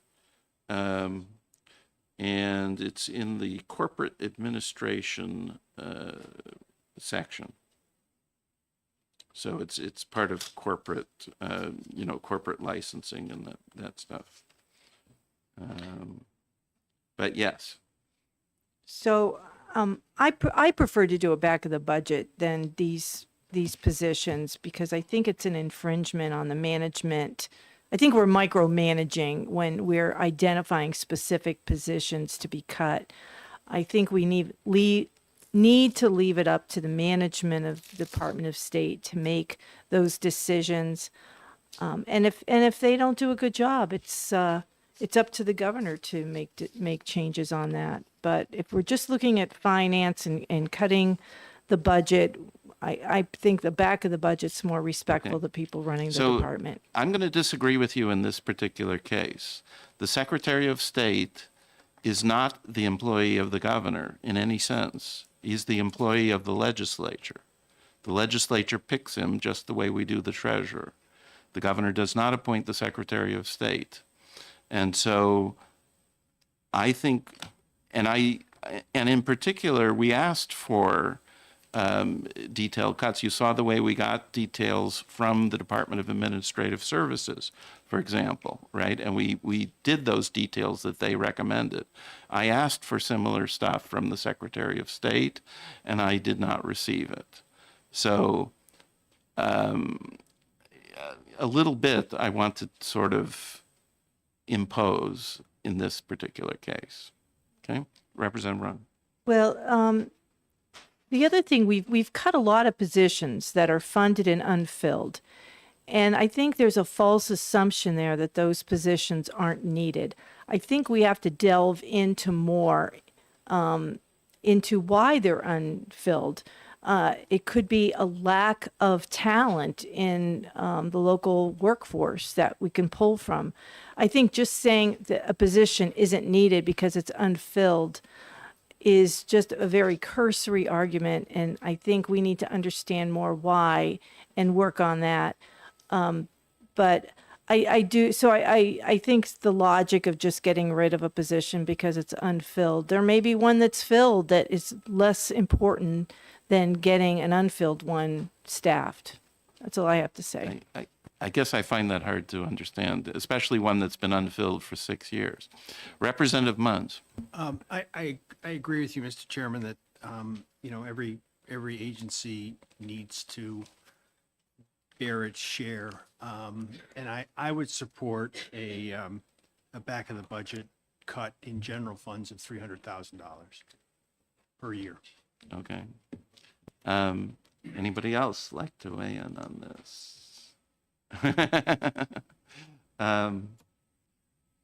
What do you think? Does someone like to move these, or would you rather do something else? Mr. Chairman, I'll move your 4 amendments to HB1. And I'll second it. Okay. So Representative Sweeney moves these four House Bill 1 amendments to the Department of State in various accounting units, and seconded by Representative Campbell. Any further discussion? Representative Leishman. Thanks, Mr. Chairman. I was just going through here trying to add up very quickly. The total of these four together, the overall impact, I know it looks like it's more than 300,000, but Right.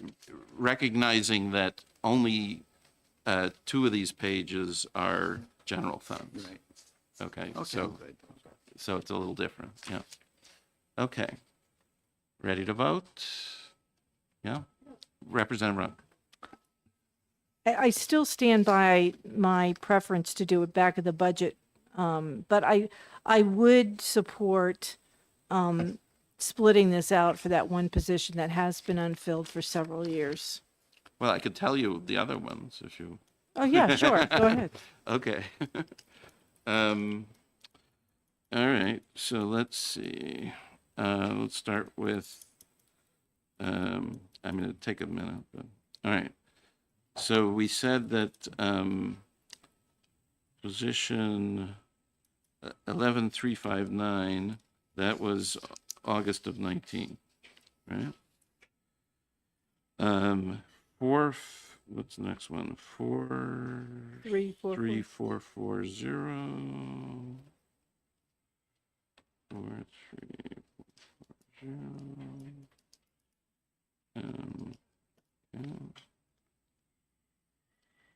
All right, 4340.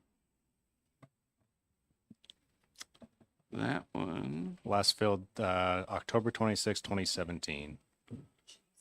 No, I have it as 2022. 43440. Oh, sorry.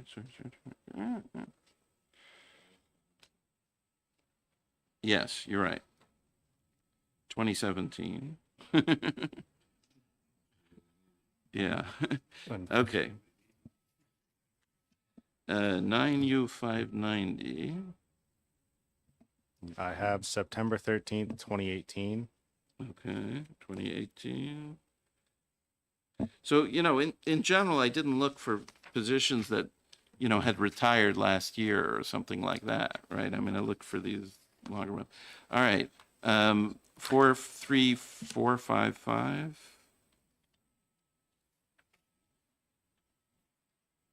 All right, he's not looking. 434. I'm sorry, what was that, Mr. Chairman? What was it? Sorry? 43455. This is on. Just said September 2018. 43455, I have as November 30th, 2023.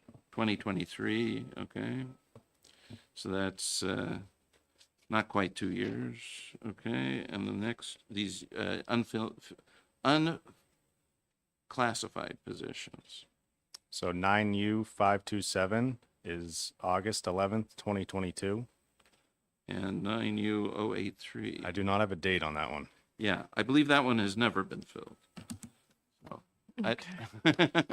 I see, okay. you got it? Okay. I take back my current, my previous opposition, Mr. Chair. Thank you. We may have to have a discussion someday about some administrative management changes to the State Department. All right, so we're voting on these four House Bill 1 amendments for the Department of State. All those in favor? Okay, it looks like, was that 8? And opposed is 1? Okay, Go along with the crew. okay, so that's 9 to Okay. nothing. No, 8-1. 8-1. Oh, I'm sorry, Representative Munns was opposed. Thank you. So, Chair? yes, Representative And Munns. I'm only voting against it because I believe it would have been much more appropriate to give the Secretary of State the discretion to make The back of the budget. the back of the budget. I understand. And should we approve the rest of the State Department budget? So moved. Okay, so Representative Campbell moves and Representative Sweeney seconds the remaining items in the State Department's budget. All those in favor? Good. All right, so why don't we adjourn until 1:15? And I would invite Republicans to caucus in Representative Weiler's office, and we have sandwiches. Oh, is there a way to get a tracking sheet that's updated for this afternoon? Can you Is do that, is that really tough for you? Reprint this for, It's updated? Oh, you are a star. including what we just voted? We knew that, actually. Okay, good. Thank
in here.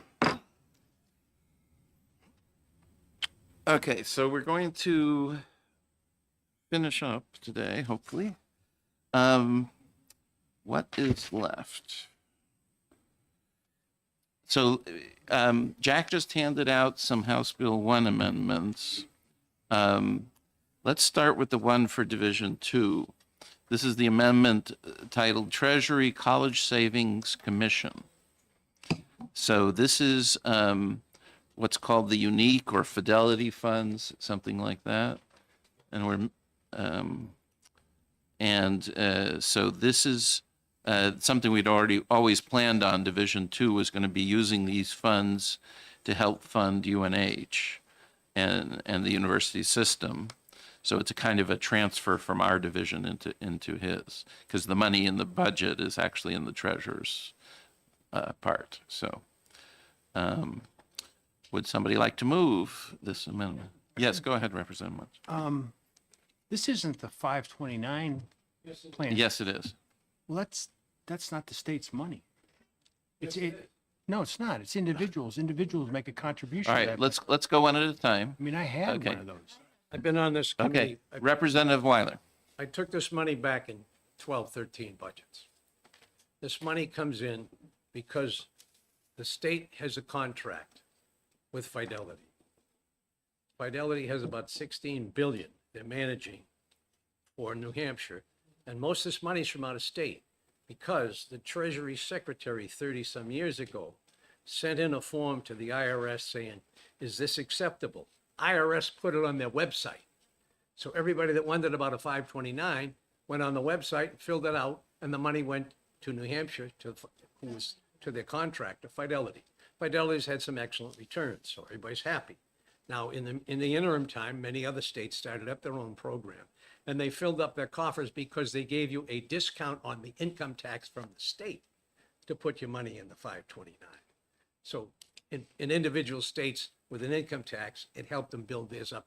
So we're now the number 4th or 5th of the states, but it's still one of the biggest ones for a small state. And so because Fidelity is managing these billions of dollars, we get a piece back to New Hampshire. We can use it however we like. So this is like a commission or whatever that Fidelity's getting? It's Fidelity's cut of the money. It's not the individual investors' money. No, it doesn't phase the individual investors. Okay. They're still getting a return, and it's very complicated because every 3 years they change the way they invest your money. So it's more risky at the beginning and it's less risky at the end when you're ready to take the money out. So normally this money goes to, at one point, 70% to endowments for the colleges in New Hampshire and the rest to individual scholarships. The individual scholarships are down to about $1,000, $1,200. Some of these students don't even bother. It's not enough to bother with. And the endowments keep going to the colleges, but now the 30% goes to endowments, 70% goes to individual students, so we can give more to the students. At one point, it was only $500. So now it's up to, I think, $1,200, depends on what we get. But in 2012, I had to take this money to balance the budget. And at the time, it was about $20 million, $10 million a year for 2 years. So we're looking at that again. And this time, since it's college money anyway, we choose to use it for UNH because the money we were distributing to them, it's just one of the biggest blocks, so it looks like it's a target. If we're going to balance the budget, where are the big dollars? Oh, there it is, 100 million going to UNH every year. So, okay, to keep from bringing it down too low, we chose to use this money. What'll happen is the colleges still have the endowments that, by agreement, they've got to distribute in scholarships. So, but the individual pieces will go out. So Yeah. they'll go a couple of years without them, and then maybe it'll be restored. 149. Yeah, Representative Ebel just asked, where is it in the big budget? It's on page 149, I believe. Yeah. Representative Ebel? Yeah, I did just, you want- like Representative Munns, this is the 529 plan is how I save money to put my children through college. So I guess I would say if you're taking money from this how do people who need the money to pay their college tuition bills, is there, That's not affected. it's not. No, the locus of your fund is set, and it's increasing every year, and the parents that started it, that never changes. They still own it. And at one point, we made it so if you wanted to send your student to a private school, you could take it at ages as young as 12. Normally, it was only like at 18, and you could start that at age 0. As soon as the child is born, you could start investing the money, and a lot of it was tax exempt, what you put in. We're not taking from any individual accounts. This is money Fidelity pays us for the use of the name New Hampshire on their fund, right? It's like SNHU Arena or something like that. That's what it is. It's the New Hampshire Fund. And so, Representative Leishman. Thank you, Mr. Chairman. Serving with Representative Weiler, I almost called you Ken, but serving with Representative Weiler on the Savings Commission for a number of terms, what he's told us is correct. Thank you. And I will second your motion if we're ready to go. Yes. All right, so moved by Representative Weiler, seconded by Representative Leishman. This transfer of money to Division 2 on from Accounting Unit 1047. All right, are you ready? All those in favor? Okay, looks like, what was that 6? Opposed? 2? Okay, very good. Okay, next.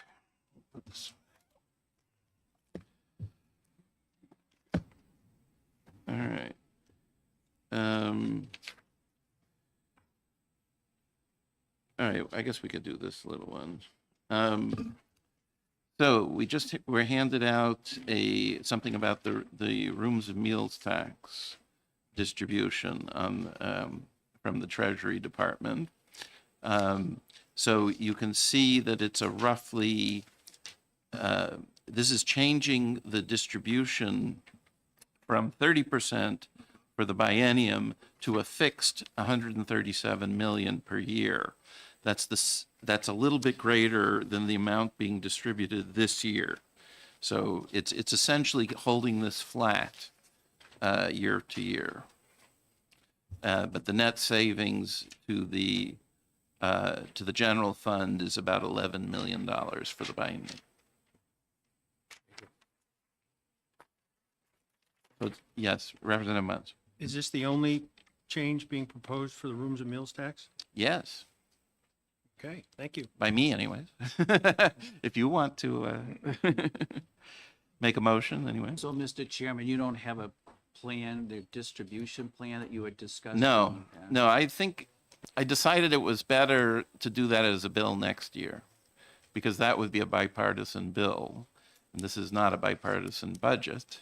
So therefore, anyways, if you see what I mean? Yeah, okay. So would somebody like to move this? Yes, I'd like to make a motion to accept this amendment to HB1. Okay. Representative McGuire? Yes. Can I jump in for a second? So we don't have it in front of you because it's still being drafted from OLS, but with this as an accompanying amendment that would suspend the RSA provision to this municipality. So it would suspend 30% over the biennium to allow this action to happen. Yes. So we'll assume that that's part of it. Okay. There's a corresponding Yes, House please. Bill 2 piece. Representative Evil. Could you just take it from the top and explain to us what you're doing? Okay. Thanks. So currently 30% of rooms and meals collections is paid to municipalities based on a per head basis, right? You look at the population of the municipality and divide that into the total distribution and the total population, and it works out to roughly $100 a person, okay? And so this will fix that amount of the distribution for 2 years at $137 million per year. Which is what they're getting roughly this year, slightly more. I think they're getting 136 million and change. So, but House Ways and Means expects rooms and meals tax to increase. So if we left it at 30%, it would have been for the biennium 11 million more, if you see what I mean. So this is just saying you're going to be held flat for 2 years. And that's what it is. But the formula is not changing, the distribution is not changing, all that sort of stuff. So essentially, everybody will get the same that they're getting now. Representative Yu. But if there's more money to be distributed to municipalities than anticipated, this cap would decrease what was going to municipalities otherwise. Is that correct? That's right, and statement? I'm guessing probably the reverse as well, right? Because we're going to give them a fixed, unless the way Melissa's going to write it is the smaller of. Nope, we're just merely suspending the 30%. Okay, so this is guaranteeing them 137 million a year, even if, suppose, worst comes to worst and the rooms and meals tax goes down, that would be an issue. Yes, Representative Mann. So, so another kind of a corollary to what Representative Ebel is talking. So the way this is structured is that the rooms and meals tax is not going to change. So the amount of revenue that the state collects would remain would theoretically increase over the 2-year biennium. That's what House Ways and Means thinks. Right. So that by doing this, this reduces the amount of revenue going to the towns and increases the amount of revenue that the state is able to hold on to. Compared to current law, yes. And since there's a reduction in revenue to the towns, at least theoretically, it would be a reduction under the way, assuming with the assumption that the House and Means Committee is making, Yes. it would be a reduction. Yes. And theoretically, then at least that would mean that the local towns would have to make that up with some kind of additional taxes at their level. Yeah. Okay. Thank you. Yeah. So they're just not getting an increase that they might otherwise get. Right? Okay. All right. So would somebody like to move this one, or did you already? Huh? Need a second. Oh, we need a second. Okay. Seconded by Representative Sweeney. So Representative Campbell moves this change to House Bill 1 plus the to be seen change to House Bill 2 to keep the rooms and meals tax distribution to towns and cities at a fixed $137 million per fiscal year for the next 2 years. Okay. Are we ready to vote? Okay, all those in favor? Looks like 6 and opposed 2. Okay, very good. All right, what's next? The rest of the budget? Did we do, Yes. oh, the rest of the treasures? Yeah, okay. So, second by Representative Griffin. Okay. So Representative Sweeney moves the remaining parts of the treasurer's budget, seconded by Representative Griffin. Any questions? We don't have another, I guess that's it, right? Right, but I mean, I guess that was it, yeah, because we already did the Division 2 stuff, so. All right, We have the judicial change in the back of the budget. If you want to do that one, that's our but last that's not the treasury. item. No. Yeah. Nope. I was Okay. just going to the next. I wanted to make sure I didn't have anything left for the treasury. Okay. All right. Any questions? No. All those in favor? Okay, good. So that's the treasurer's budget. All right. Okay. Judicial, what did you say? Oh, judiciary. Right. That's an ad, right? That's correct. Okay. So this is what, is it been handed out? Is it in the books? Yep, it's Page 16? Page 16 of your packet. Okay. All right.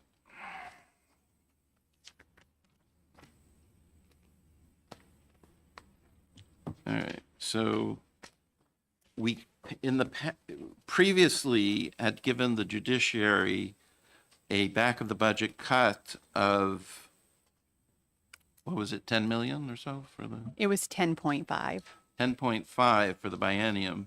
This is reducing it to 7.9 with the understand, and where's the new judges, or we're not doing that? So we voted on the concept of Representative Sweeney's new provision because we knew we wouldn't have language in time for that. So this just authorizes them to have the reduced money so they can do the two judges in their budget with the support staff. So basically, we're adding 2 judges with support staff, and the compensation for that is we're dumping a whole lot of more cases on them because primarily from the cancellation of the Human Rights Commission, but also to some extent the BTLA and the HAB.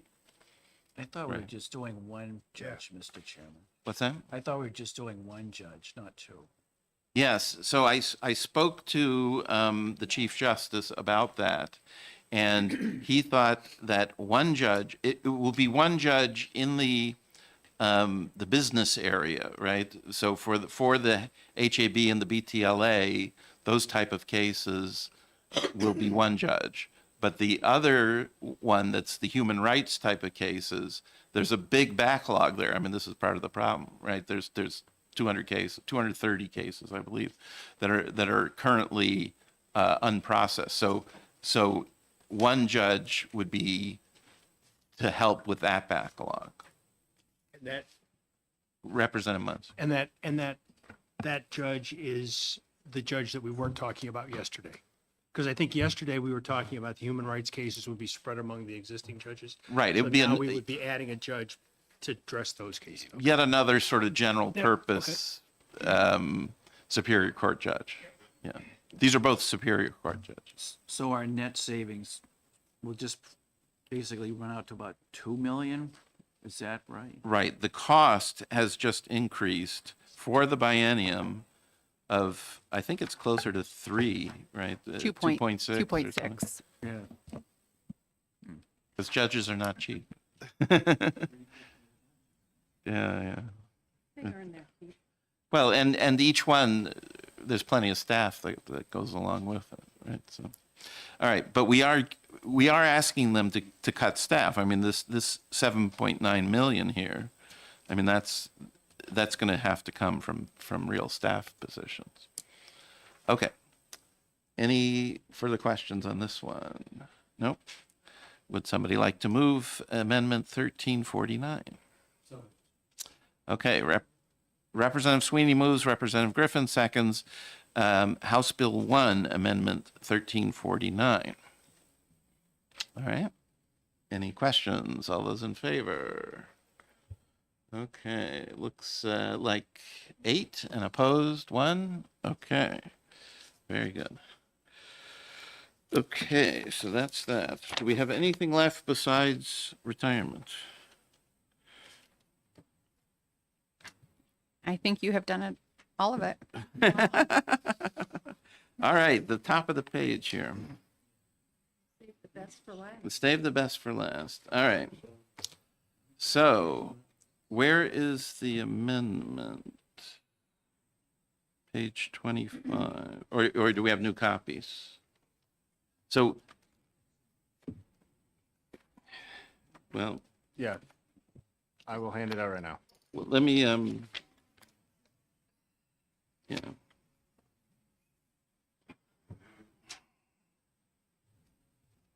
So, is there one or more than one? So we want, all right.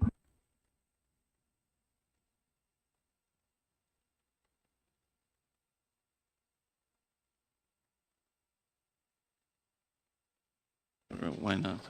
I'll move this amendment.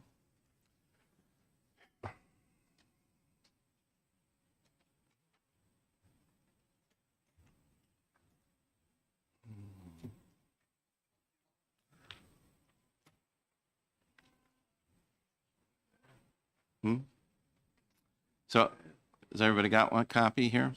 So I'm going to move Amendment 884H to House Bill 2, which replaces sections 25 through 64 in House Bill 2, and has an appropriation of, should be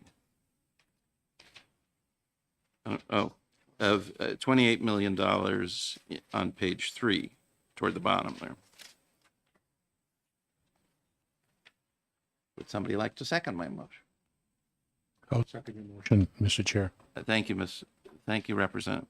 All right, so just for everybody who's here to watch this, this is effectively House Bill 1647.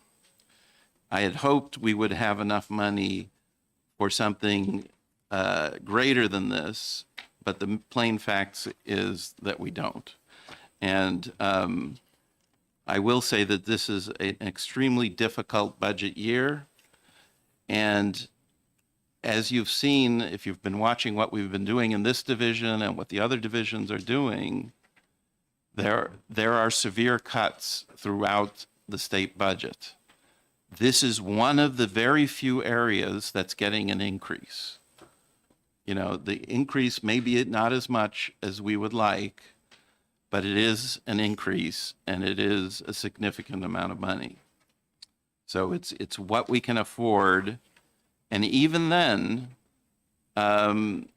we're dipping into the rainy day fund, finishing up fiscal year 25 and into the biennium. So the rainy day fund at the end of the day, 2.5 years from now, is going to be much lower than it is today.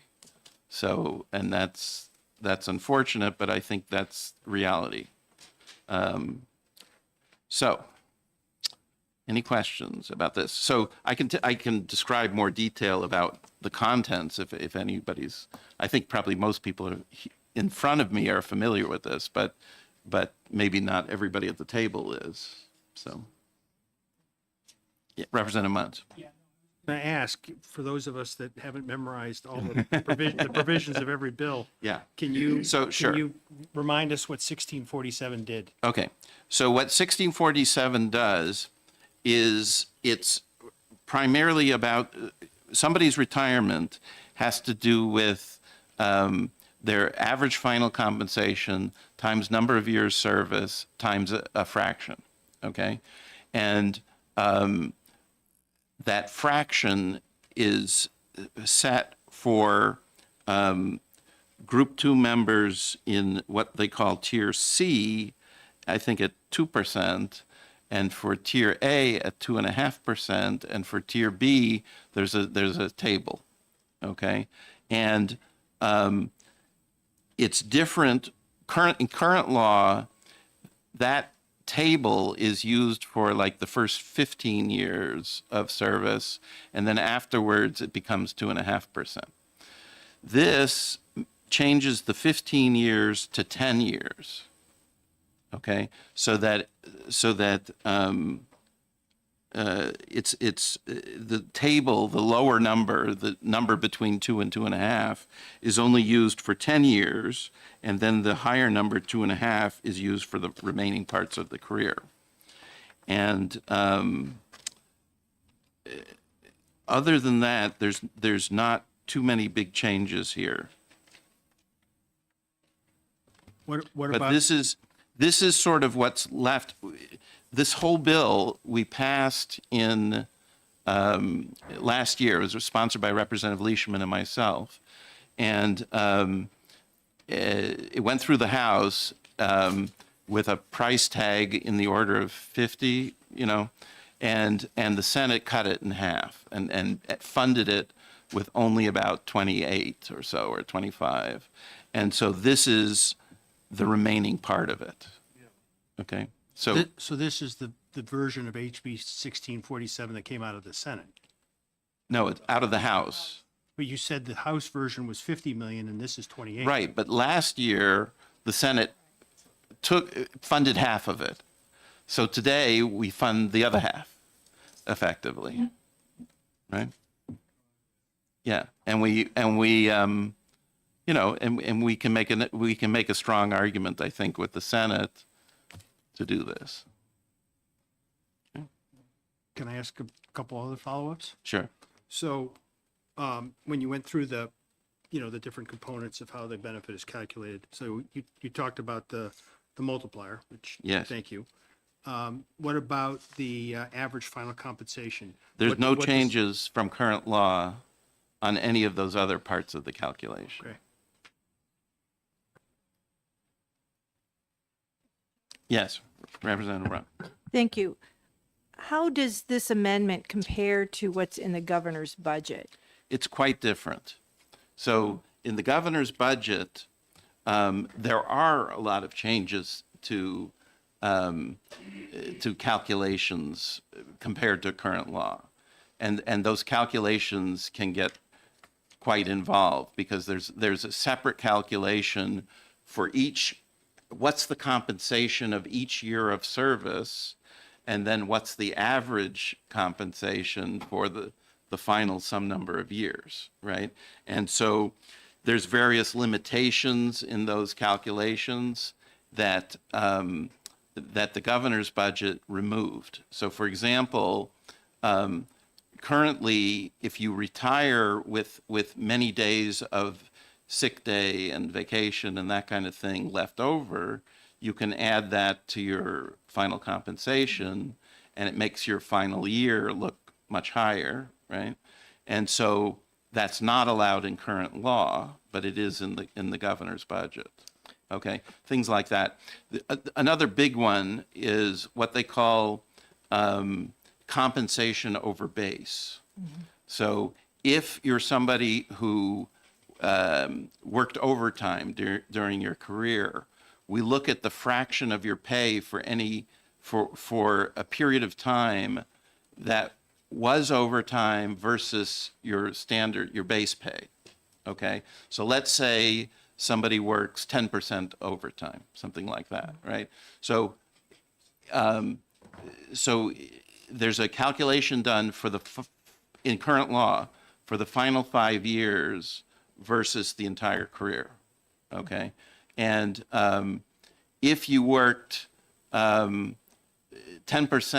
in overtime over your final 5 years, right? But during your whole career, you only worked 5% overtime, then your compensation over the final period would be reduced as though it were 5%. You would take the smaller of the two. You see what I mean? If you're somebody who works 10% overtime over your whole career, you know, you would get that. That's part of your calculation, right? There's no change. But if you're somebody who only works overtime toward the end, then that gets reduced in current law. Okay. So, I mean, there's things like that. Okay, So. well, my issue is that this amendment is changing the conditions of retirement that were promised to these first responders when they were first hired. In fact, I'm reading from the governor's budget summary. Her priority is delivering on promises to ensure law enforcement and first responders get well-earned retirement benefits, with $33 million over the biennium to fund the Group 2 retirement system and help improve recruitment and retention. I mean, I can understand some of the changes you've made if they're applied to people who are just entering service to the state. They do. Okay, but what about people that are currently in that Tier B who are working? Are they exempt? I believe this improves things for them because the 15 years becomes 10 years, right? So the period of time where you get a slightly lower multiplier is less. And the period of time when you get a bigger multiplier is more. So this is some improvement. Okay, thank you. Okay. Other questions? Representative Eagle. It's not really a question, Mr. Chair. I appreciate the constraints that we're all under and that you are under, but I'll be voting against this amendment. I'm sticking with the governor's formulation. Okay. Anyone else? No? Okay. Yes, Representative Sweeney. May I request a 10-minute caucus Sure. on this? Okay. All right. Shall we meet in the office over there? Okay. All right. We will be back at 1:55.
Sorry to keep you waiting.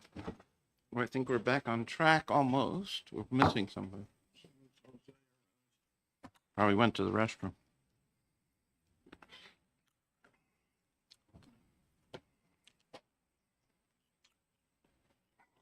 Okay. Any further,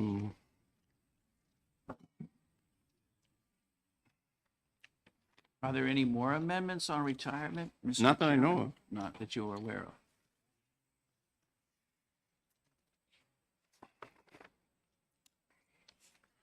but I think the guy who made the motion isn't in the room, so. You may want to wait. Oh, did I? Maybe he seconded. Okay. Here he is. Okay. All right. Any more discussion? No? No? Okay. All those in favor? So we got 5. All right. Opposed? What? I only have 4. Okay. Opposed? All right. Yes. Mr. Chairman, I would move to accept the HB2 provisions as presented by the governor on retirement. I'll second that. All right. All those in favor? All those opposed? All right, passes 5-4.